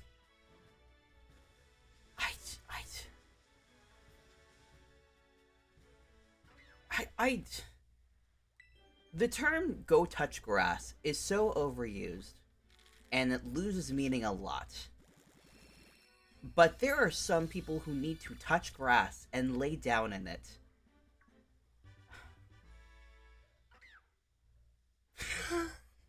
Sorry, no.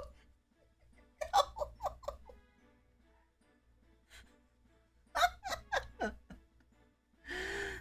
No.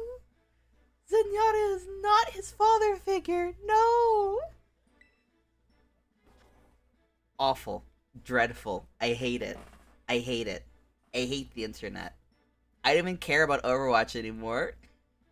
I'm gonna defend my... I have a council. I'm gonna defend my boys out here. I once saw a video where they said... His grandfather figure? What in the goddamn hell? What are they talking about? What is... Where did this information come from? Who... People need to take an English class. I swear to God. Oh my... I need... He's... Oh my God. Oh... You know what? You know what makes me mad? You know what makes me really mad? Is I bet the same people would have no issue with Genji and whatever the hot robot man is, Ramatra. I bet they'd have no problem with that. I bet they'd be like, fantastic, sounds great. I'll just show you the comments when we get in VC. Oh my God.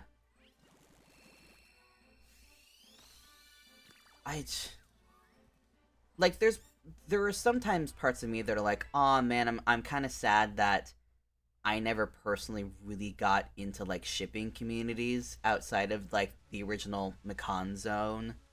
So it seems like it seems fun to like take two guys, take two people and be like, what if they love each other, and like talk to people about that. But then I see the nonsense, and I'm like, you know what? I'm okay with never really caring about that stuff.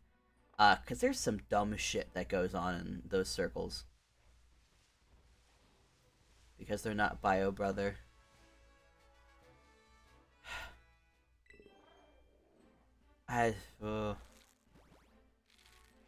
People are dumb. Some people are dumb. Because listen, I'm on my Genyatta soapbox now with your permission. Go off, King. The main reasons why I was invested in Overwatch for as long as I was because the hope one day that... What is... Oh, he's taking a nap. Oh, they're napping. Oh, that's precious. was the hope that maybe one day Zenyatta would get lore. And I know damn well that him and Genji are never gonna be in a romantic relationship in canon. But maybe Michael Chu will stop talking about Genji's dick and how much Genji wants to put it into Mercy. Um, Canonically, because apparently he was the canon lord. Um, I feel like I hatched all of them. I did. Oh boy. It's so sad what's happened with Overwatch. Like, from where it started to where it's ended up.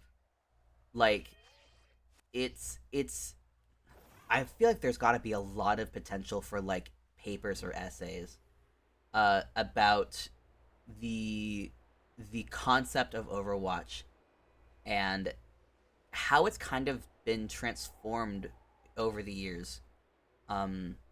So like Genji's whole thing was that he was a playboy and then he was made into a self-hating android who went looking for inner peace. We eat. I'm sorry. Am I just falling? I'm sorry. I like forgot that this game doesn't have fall damage, and I was like, I gotta get to water. I gotta get to water. I'm gonna die. I did make it. That was the funniest part. But yeah, we even have his emo robot phase, as a model.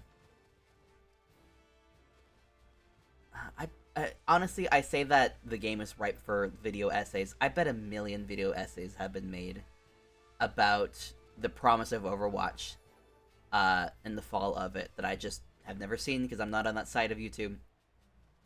And like the whole relationship could be about how Genji learns to accept himself as he learns more about Zenyatta, and it's like, uh oh, sisters, I'm in love. uh, that's always such a great trope in like media, fanfic or otherwise, of like I'm learning I'm learning to love me in a healthy, constructive way, and in the process, maybe I'm also falling in love. Touches fingies. You teach me to love me, and in the process, I've learned to love you as well. It's like, oh, it's delightful. Oh, it's just precious. But suddenly he's a grown-ass man who realizes he doesn't want to string Zenyatta along. So now he has, but to properly woo him, he has to try. He has to try. His ass is flat. He can't do nothing. His ass is flat, and Zenyatta probably wouldn't be interested in that anyway. Ha ha ha. I still think one of the funniest aspects of the whole like this narrative around Genji is Hanzo kind of killed his ass, um, and then mourned for him like every year ever since it happened. And then the first time he sees Genji again, he immediately tries to kill him. That's so funny. That is so funny. And I know that's not the intent of that narrative to be hilarious, but my god, is it funny. But at the same time, Zen is thirsty for Genji and just wants to pounce him ASAP. And also thinks it's cute that Genji is trying. Aww. That's also, like, a good point, too. Like, Genji's a grown-ass man. This is an adult man who's just stupid and, like, learning how to be a better person. And, like, it's a whole can of worms of the way that people are like, oh, woo, baby Genji, baby boy, he's being taken advantage of. It's like, this is a man, this is an adult. Like, this is, I don't know what is all there. Like, woobification, I don't know, racism, fetishization, I don't know. There's a lot of stuff that could be there. People are like, oh no, he's baby though, baby boy. He can't be responsible, blah blah blah blah blah. And that's it, that's their dynamic. It's a good dynamic. It's always fun when Zen is portrayed as the calm, reserved, but then he's like, oh woo. Cause he's funny. His voice lines, from what I recall, he's a little shit. Uh, he has an interesting character, which is even more tragic that he has no lore. After all this time, nothing. He has so much sass. It's so good. He's such a delightful character. Uh, yeah, he's just great. I love the man, even after all these years. I still remember that one video where like someone strung up a lot of CDs and like someone pulled them on a chair. It was like, what was it, like like tranquility.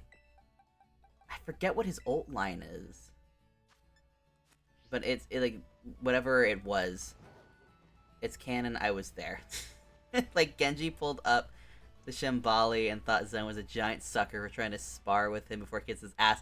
That's also good. That is also such a good trope. Kick his ass. Experience tranquility. That was it.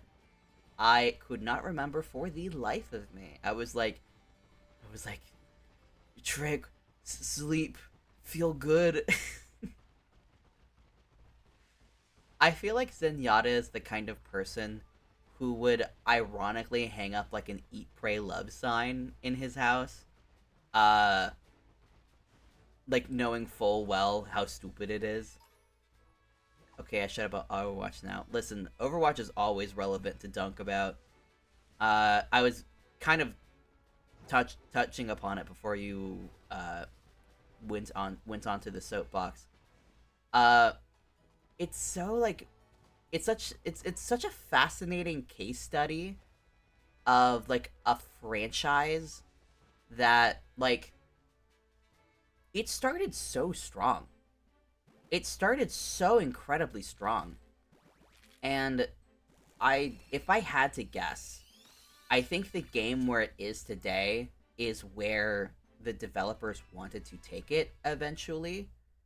Like the birth of the esports alongside like League of Legends, which has a very fruitful esports community, which I don't imagine Overwatch ever got quite to the level that League of Legends ever did. But it definitely birthed a new era of esports.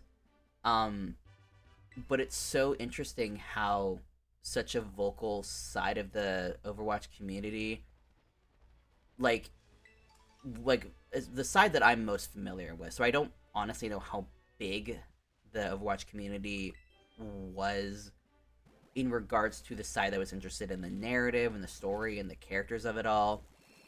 But there were like there's so many promises that were made, and there was so much content that would like kind of tiptoed around the edge of like there might be a story here, and then the way that the game slowly but surely would like walk back things, change information, the whole debacle of like them claiming that Diva was never ever an esports player, like a StarCraft player or whatever, when that was blatantly a thing. Like that was what her thing was, and they just it was one thing that they changed her narrative, and it's another thing that they lied about it. I don't know if gaslight is the proper word for this instance. Because good lord, that term gets used incorrectly to hell and back. To the point where even I'm like, I'm not entirely sure what the right way to use it is. What happened? Oh, I was mid-run.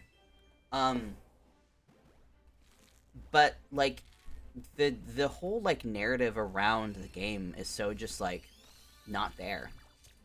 That's a weird lighting on him, my baby boy. Why you glowing? No thanks. I want to see why you glowing like that. But at the very least, the side of Overwatch that I was interested in, the story behind it, the character interactions, the way that the world interacted with itself, never came together. And then Overwatch 2 was a thing, and there was, in theory, the story mode, and that was pretty much the only thing pulling me back in, because, like, Overwatch is not a bad game by any means, but it was absolutely not a game that I personally enjoyed. I just don't like PvP. Like, I've played Splatoon. I don't like PvP. It's not for me. It makes me sad because I'm not that great of a gamer on a technical level. Um, and I've had too many instances where I have played with friends, and either someone got heated and it made me stressed out, or that friend roped in someone I wasn't familiar with, and that person was rude to me, um, not aware that it was me they were being rude to. That I'm kind of burnt out on PvP. It's not for me. It just makes me sad and tired. But the idea of story mode in Overwatch was like, oh, that's promising. That's something that could pull me back in. Because that's the type of gameplay that I enjoy, and I like playing with these characters. I love the story missions and the events. And then as far as I'm aware, that is just not a thing anymore. Even though that was like the whole selling points of Overwatch 2, which is its own can of worms that I don't fully understand. I just have heard from people. But wow, the promises that were dropped are it's so weird. It's so strange. And I would if anyone out there has done like a very like tight case study on what happened with Overwatch over like the whole lifespan of it, I would be fascinated to watch that video, because I used like so much of my like internet life for a period of time was entirely dedicated uh to Overwatch. It was like my first instance of being really heavily online was you no, you're not shiny.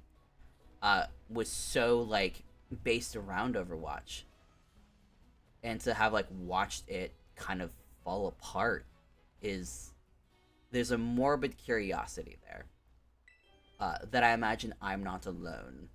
Um, but I barely hear about Overwatch anymore. It's so interesting because there was a period of time where like every time there was like an event happening, I had like my whole Twitter feed would be alight with like, oh, here's the new skins, here's these cool things, and then over the years, people have like drifted away, gone on to different things, either don't care about Overwatch anymore, or just don't keep an eye on it anymore. Um, and I know a lot of like friends of mine, like you and Kala and Kore, still play Overwatch pretty regularly. Um, but it's like it's definitely not the same as things used to be. That's for damn sure. Um, I still remember when everybody got a little baited about McCree having Hanzo's like gourd. You're the only one now. Even Corey's not playing anymore. Oh, he jumped to Destiny. Oh, I forgot about that. Yeah.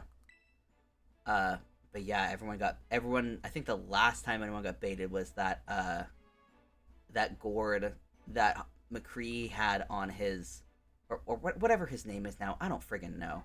On his gun. And that was the last bit of bait that we all got to collectively experience before everyone was like, you know what?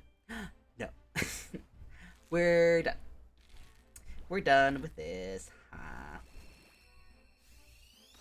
still in my scenes. There we go. It's so sad. Also, wasn't the original director of the, I forget what his name was, like Todd or something. Um, he's not there anymore, when I recall.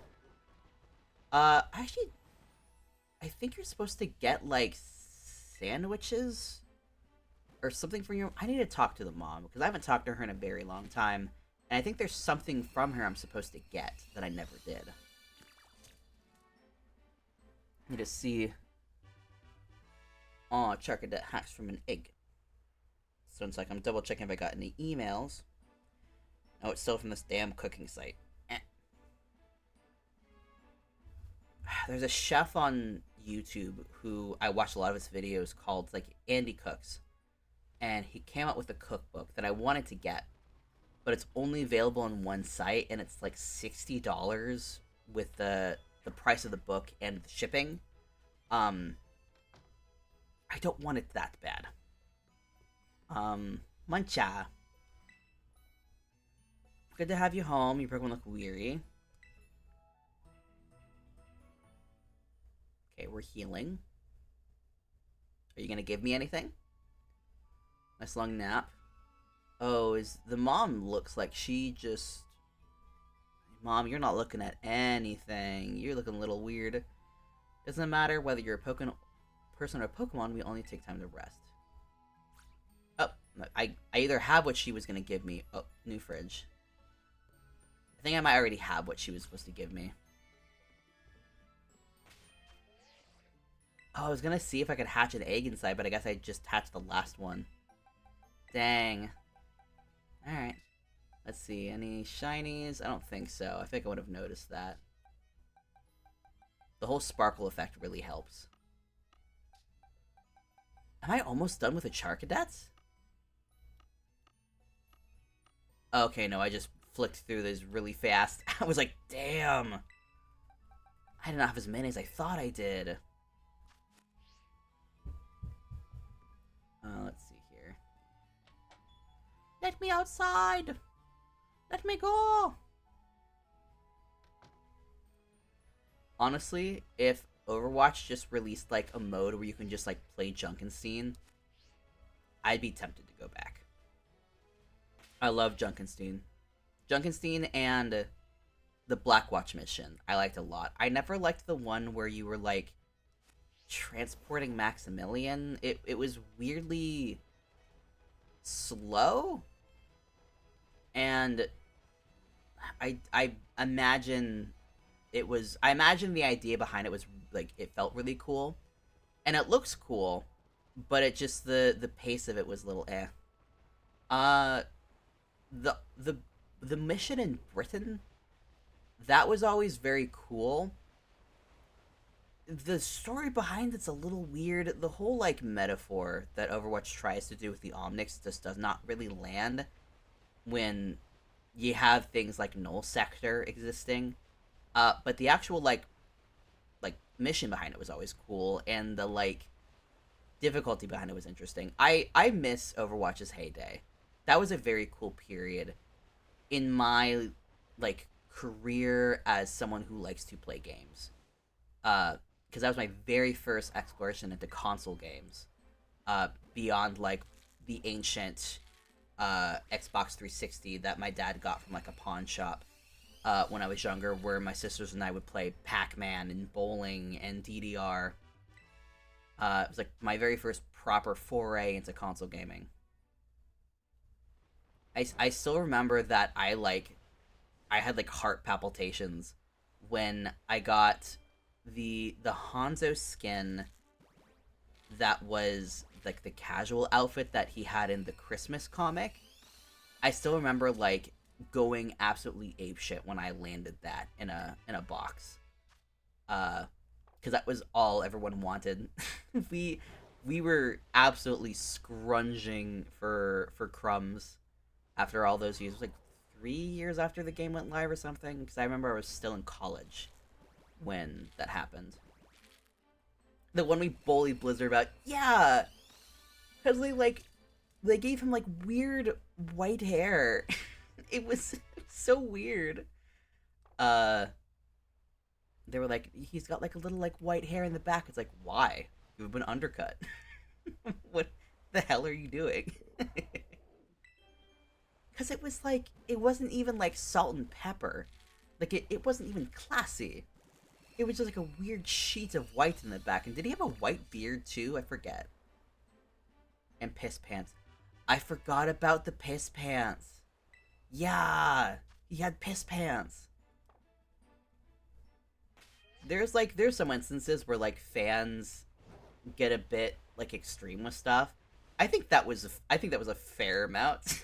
There's a fair amount of bullying over that very strange execution. which they fixed later, I think. I know they fixed the hair at least. I don't know if they fixed the piss pants. But that was so funny. It was like, thanks for giving us this thing that we begged from you. Now make it better. Oh, man. Is that it? That's it. Next line.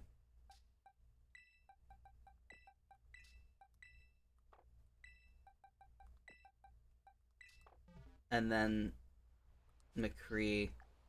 I forget if he ever had any outfits like that. Because Hanzo had some, like, pretty, like, specific, like, outfits that were, like, very pertinent to backstory and stuff. And then there was, like, McCree, who had, like, his, like, younger Blackwatch outfit, and I think that was it. Everything else was just like, this is fun. God, this is so specific. I remember, because, like, it was a very popular headcanon, to, like, refer to, McCree and Reyes's, like, relationship as, like, a father and son relationship. That was a very popular headcanon. And I remember, like, back in college, I had a friend who got very upset when people would be like, oh, like, McCree and, like, Reyes kind of look similar. I don't remember what their specific reason was for being upset with that. I imagine it was from a, like, oh, like, all Hispanic people don't look the same, which is very fair, but that's a whole other can of worms with McCree. Which I won't get into because I don't have I don't have the best understanding of what all went on with that. I remember there was one event though where, like, McCree got an outfit that for some reason really made him look like Reyes, to the degree where, like, people thought it was. I don't remember what the outfit was, but I remember they saw it once and they were like, oh. That looks like Reyes. I'm trying to think of what the outfit was, and I cannot for the life of me remember. Yeah! That was it, yeah! I think it was McCree that had the outfit. It was either McCree or Reyes had the outfit. I can't remember. But everyone collectively went, oh, huh. And, like, that was that. Oh shit, a black crystal. Man, Overwatch, a 6 level Tor Kettle. We'll have the outfit. It's so funny how much, like, Overwatch totes it being like, oh, we're, like, very diverse. And then, like, all the women look the same. Yeah, there are some outfits that make characters just look like other characters. Like, some outfits, Ashe and Mercy, have just make them look like the other one.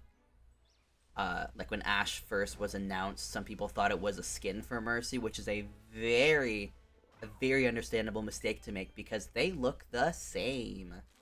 Except for one is a vampire and one is not.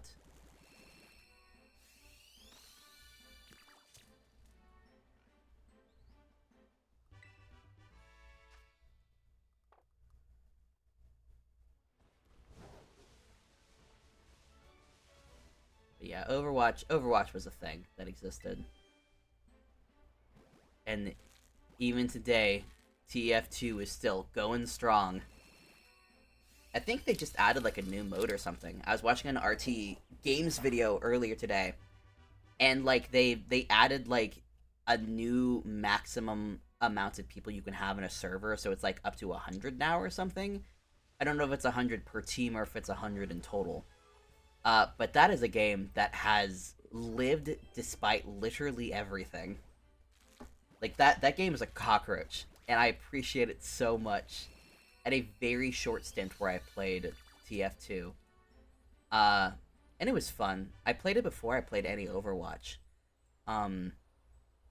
But yeah, that is an interesting game.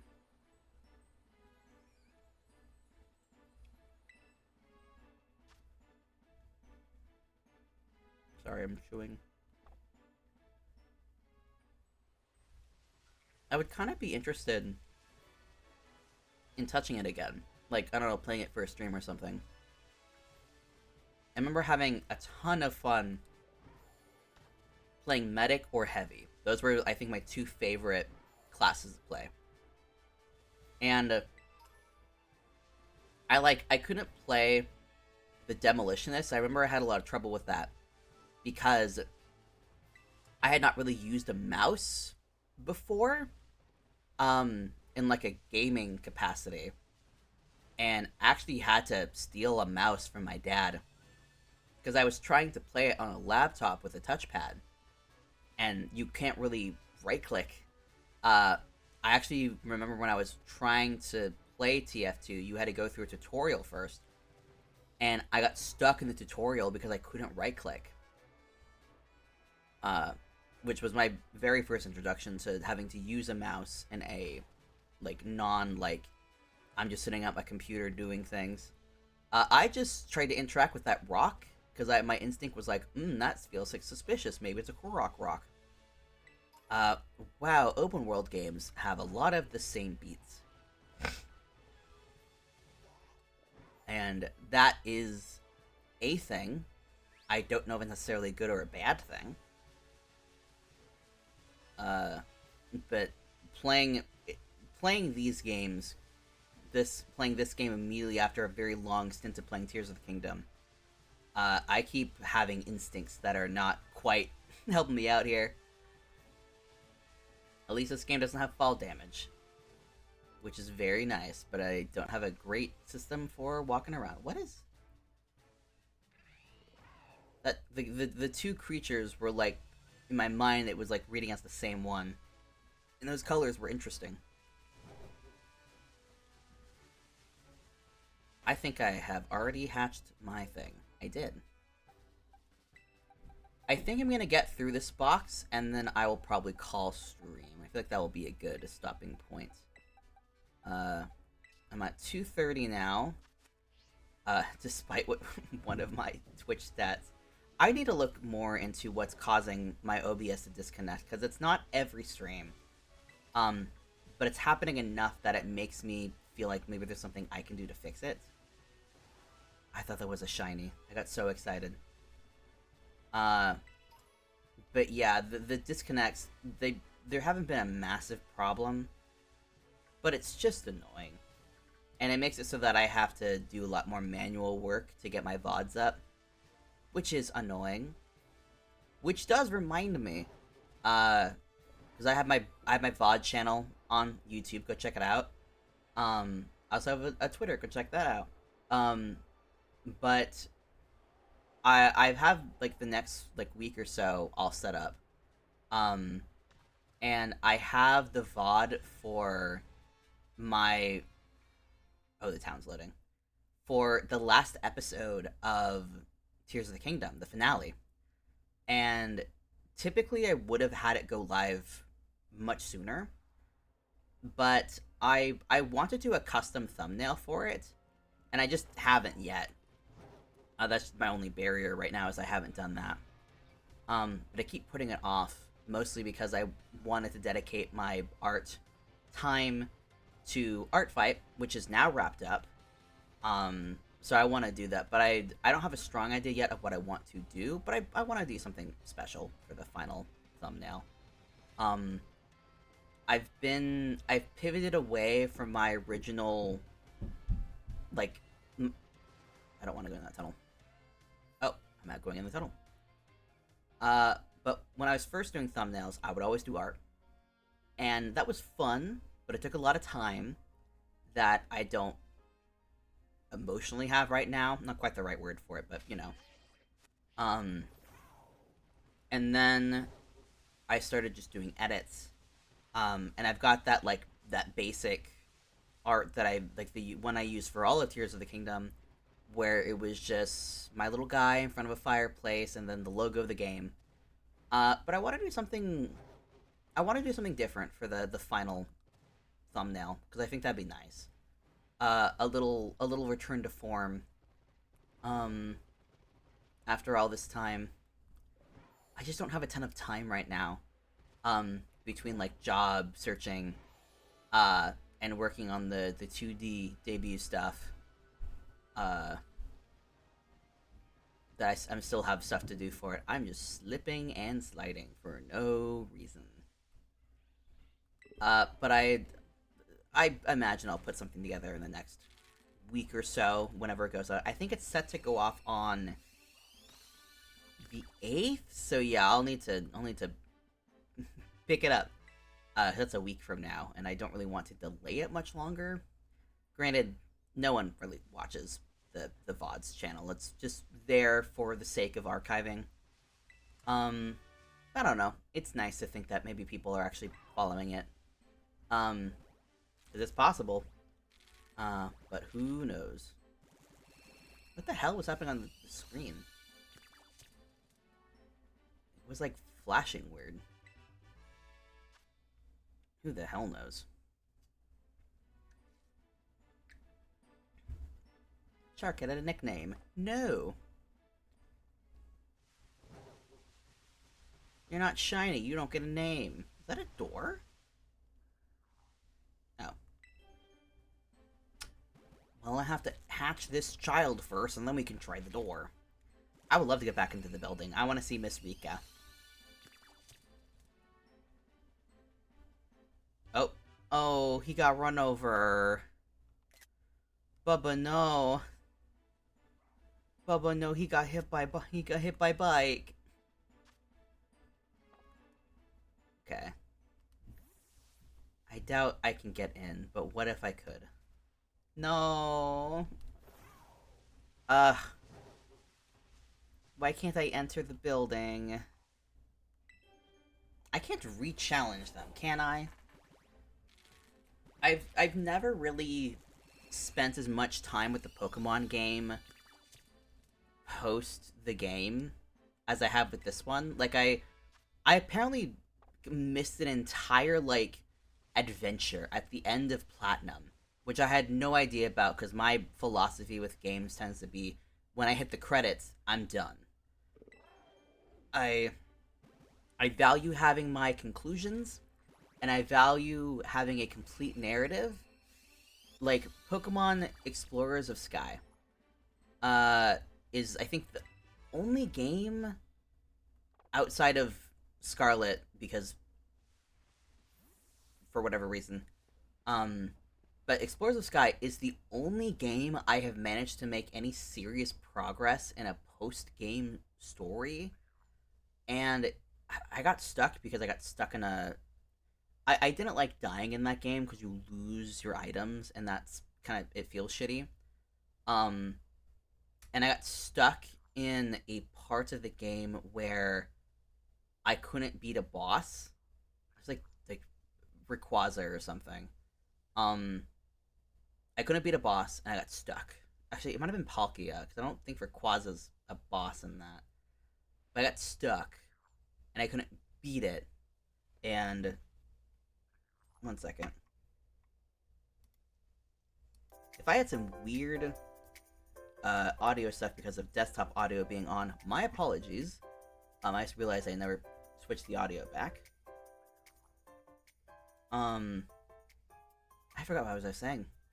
Yeah, I got stuck on a boss. And so I could never finish that post game. Congratulations on passing the champion assessment. Oh.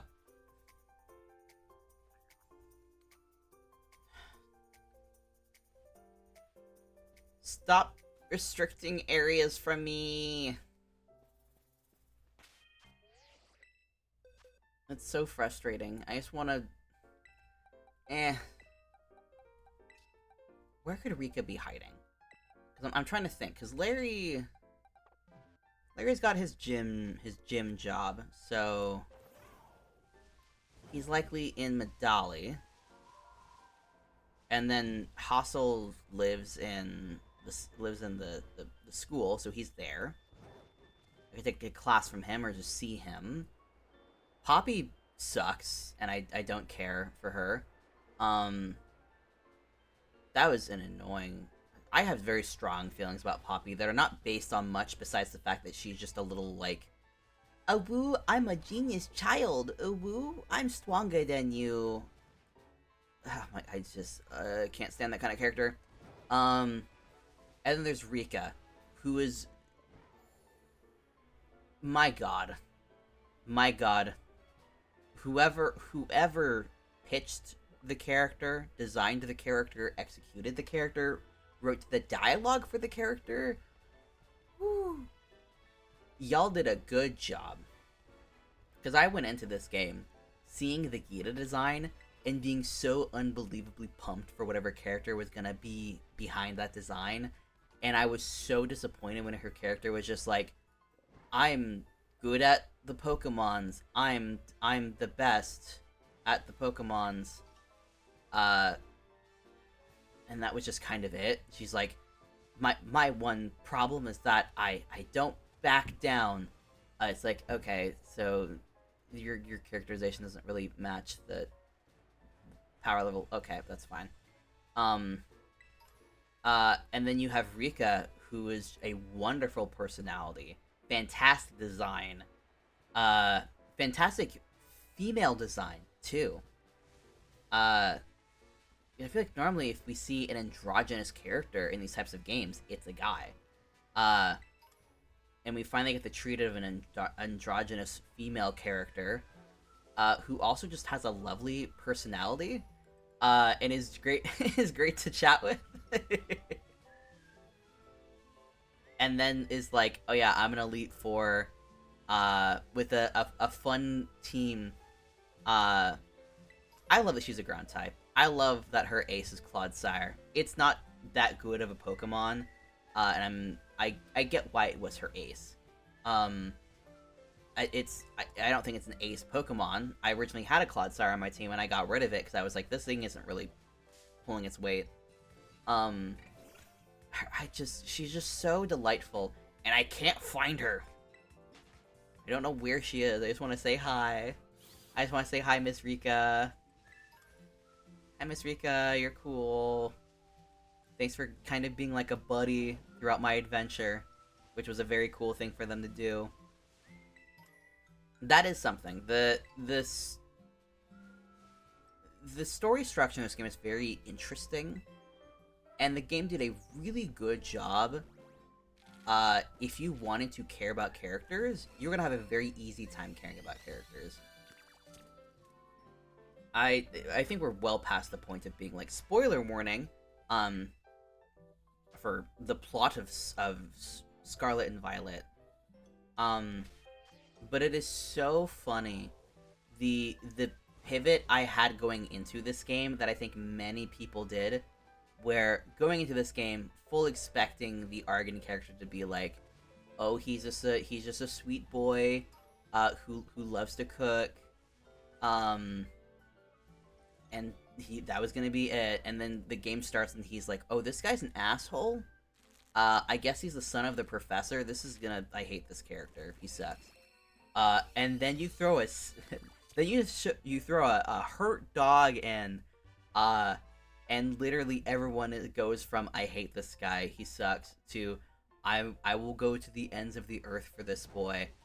And I'm so shocked. I sobbed at the ending of this game,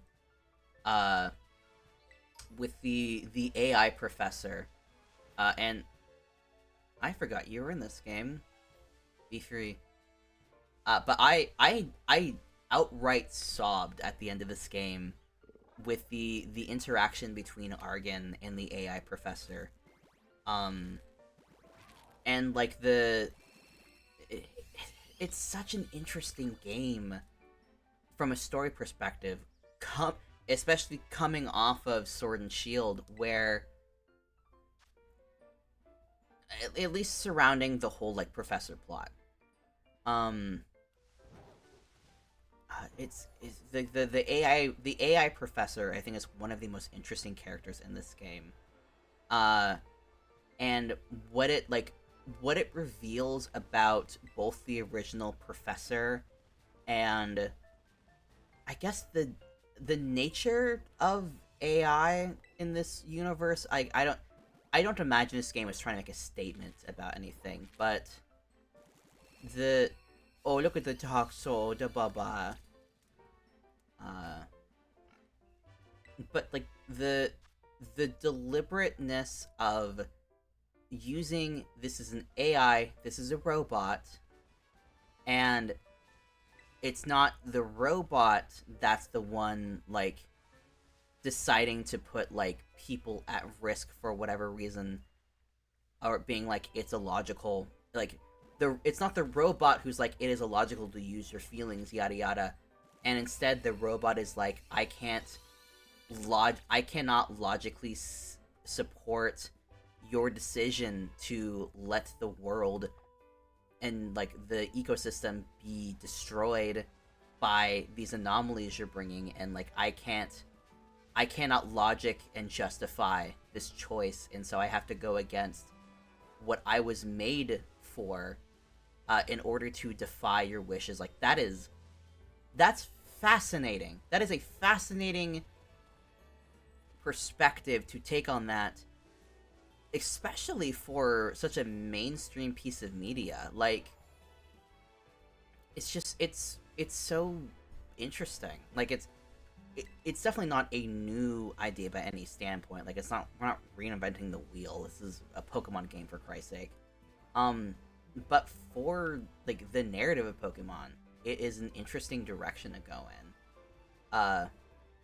And the compassion that they showed within the AI professor, and I like that they didn't specify if this was like a programmed love condition that the professor put in, if it was a genuine feeling from the AI, and also the decision at the end of it to like the capstone of it all to be like the AI professor makes the decision to go into either the future or the past to shut down the machine, and it's not specifically because they're like I am sacrificing myself to save you all. It's also like it's a selfish decision.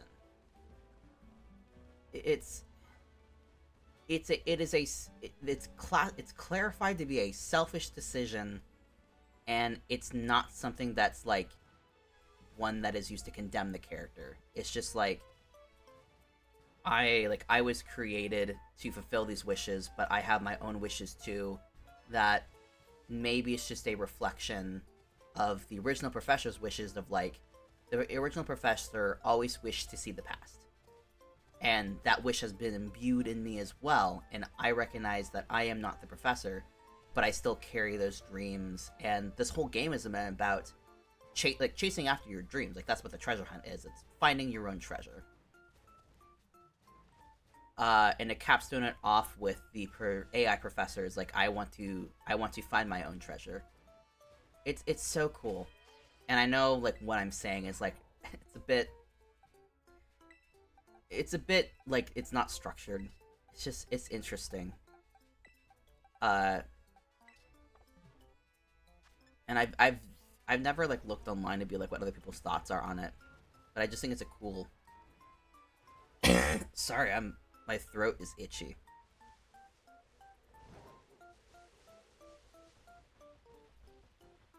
But and then there's Belly Bolt. Hello, boy. My God, I wish you were better competitively.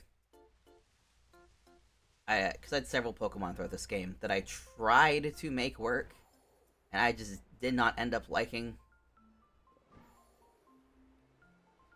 And Belly Bolt was one I had for a while.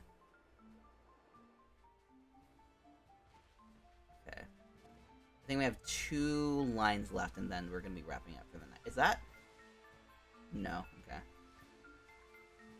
I still am frustrated that they never put a shiny sound effect in the overworld. Oh, it's more realistic. Screw you. Shinies aren't realistic. Give me the sparkle noise. It makes my life easier. Well, I ran into you, buddy. Oh. Are you afraid that I will kill you?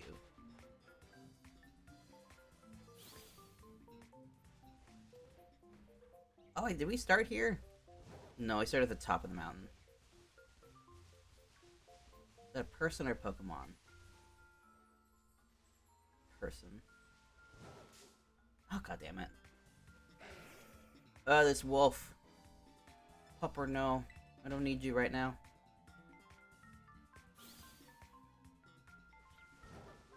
I'm very happy, even if we don't find another shiny in these next two. I am very happy with the progress I have made today. Because I was not expecting to find a shiny whatsoever. So no matter what after this, I will at least... I still don't know what the term is. I will at least be within the probability? Because I only opened like 300 eggs when I got that shiny. And like the ratio is like 1 in every 540 for shiny Masuda. If I remember correctly. Who knows? I do have eggs, right? Whenever there's like a long period where nothing's happening, I'm like, oh, I don't have my egg buff right now. And that'll explain why it's taken a little longer than before. That's okay, though.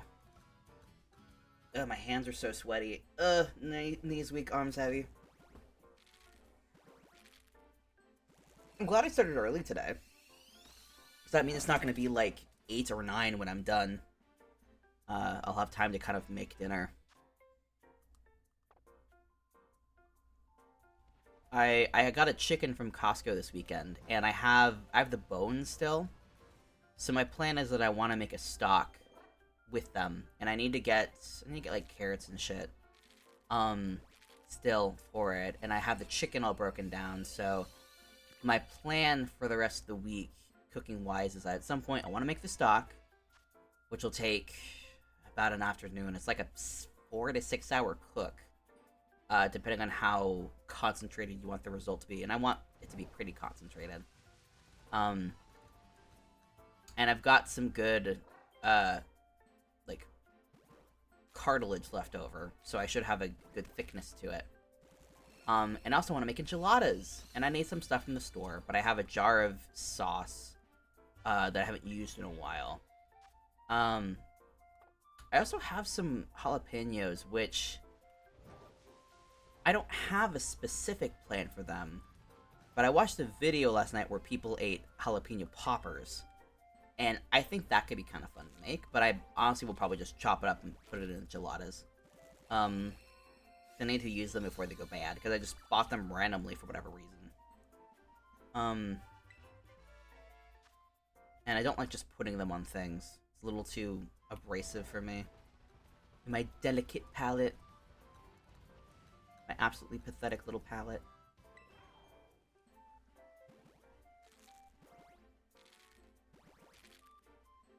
This isn't a critique, but I still kind of wish they did a bit more Oh, the world, we're seeing its guts. It'd be cool if they did a bit more variation with the Pokemon eggs. I'm kind of sad that they don't do that.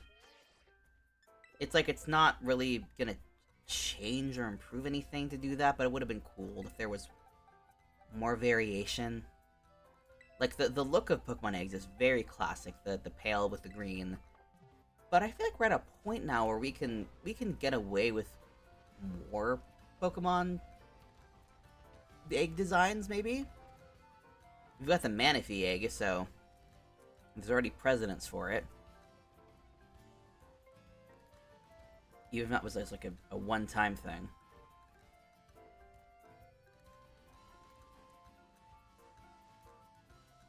Did I see a Haunter? Was it a remnant of a different time? Hello? Hello, Haunter. I guess not. Oh, there's cliffs on here. I bet there's people out here who really know this map super well. I don't. I can just wander and be completely lost.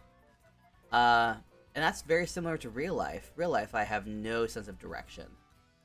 Oh, Jolteon. Hi, friend. I wish that I wasn't so afraid of getting lost, cause I I use Google Maps a lot. Um, and I like to explore areas, but I'm so cautious about getting lost that I don't explore as much as I would like to. I hate this thing.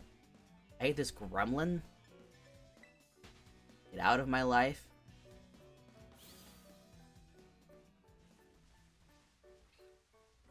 Uh, are they next to each other for a reason? That seems like a mistake. Let's just poke them and see what they have. Oh, phalanx. That's... Would it be good? I don't know if that would be good. And then... Friggin... I don't like the pseudo-legendary in this region. I'm really... This is not a new stance. I am really tired of every pseudo-legendary being dragon type. Cool idea to do an ice dragon. I don't like the execution of it, but cool idea. I would love something besides a dragon. Was it? I think Metagross. I don't know if Metagross is a pseudo. It'd be my best guess, but if it is pseudo, I imagine it's the only pseudo legendary that's not a dragon. It's like Steel Psychic or something.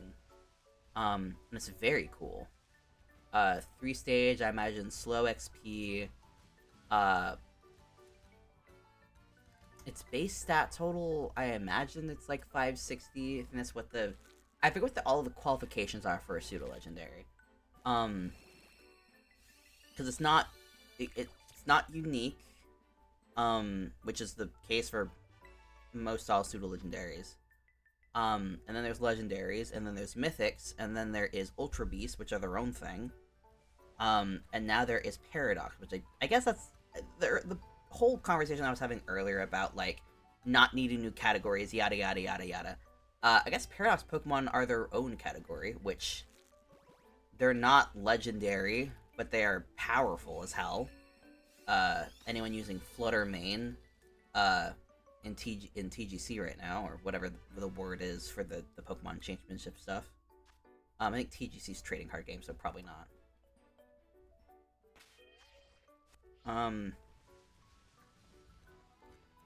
I forget what the point I was gonna make was. But yeah, I want a pseudo legendary that's not just a dragon thing, because that's sure as hell a thing. I think one of my favorite Pokemon used to be Flygon, and I used to think it was pseudo-legendary. I don't think it is. I know that... I'm pretty sure, because it's Ground Dragon, and the whole thing about it is that, like, it's like a worse... On a technical level, it's a worse version of Garchomp, who is a pseudo-legendary. And obviously, mechanically, it wouldn't be as advantageous to change it from Ground Dragon to Bug Dragon. But look at that thing and tell me it's not a bug. It's an interesting... I wish it was a better Pokemon. It's a Pokemon I've always been extremely fond of, but anytime I am playing a game where it is an option, it always pops up way too late. And then by the time it does become an option for me to put onto my team, I have much better options to pick from at that point, or I have at that point. So I've never actually used a Flygon, which is very funny. Despite it previously was my favorite Pokemon. My favorite Pokemon now is Toxtricity. Low-key form specifically. But yeah, I wish it was more viable. I would not be against in the future for its type to change to bug in some capacity. But I think that'd be cool. We've never had a bug dragon before. I think that'd be great. Toxtricity is so gender. It is incredibly gender. My goodness. It's British punk. It is very good. It is a good boy, and I love it so. Which was very funny because before I played Sword and Shield, I had seen it, and I'd seen Toxel, and I was like, I'm kind of meh about that Pokemon. And then I played the game, and I had a low-key, I had a low amp form toxicity, and I was like, oh, this is my favorite Pokemon. Oh, I love him. Oh, I love him so much. It's a good boy. I love you so much, baby boy. Let me move to my chatting screen. We're wrapping up here. Where's my things? I'm on the wrong thing. But yeah, that was Masuda hunting. I'm still pleasantly shocked that we found a shiny today. We'll call that a win. But thank you guys all for hanging out today. Thank you for the follow. It's Yoshi, by the way. Thanks for hanging out. Hope to see you again in the future if you want to stop by again. And I will likely stream again Thursday or Sunday. I'm not entirely sure when. But I will let y'all know on Twitter if I do. So feel free to follow me there if you want more updates. And in just 2 weeks, I've got my 2D debut. So feel free to check that out. We're going to do a lot of cool stuff. And it's going to be a fun time. I pinky swear. And you'll have a lot of fun if you come hang out. But thank you guys again for hanging out. And I hope you guys have a wonderful day and a wonderful rest of your week. And I will see you guys later. Before we go, let's see if there's anybody to raid. Because I just remember that's the thing. Let's see who is streaming currently. Let's see in Twitch who is streaming, because everybody in my list is a big channel. And let's see if there is anybody I know who is streaming. Miwa-chan is doing Subnautica. Let's go over to her place. How do I spell her name? 1 second. We are going to type in chat. Raid. Miyu. What? Is that how you spell it? Wan-chan. She's a Shiba Inu VTuber. I've recently started watching her, and she's very delightful, so I highly recommend sticking around to say hi. But thank you guys again for hanging out today. Let me start the raid. But thank everybody for hanging out today. Hope you have a wonderful rest of your week. And if you are also doing shiny hunting right now, I hope you have the best of luck shiny hunting. And I will see you guys later. Bye-bye!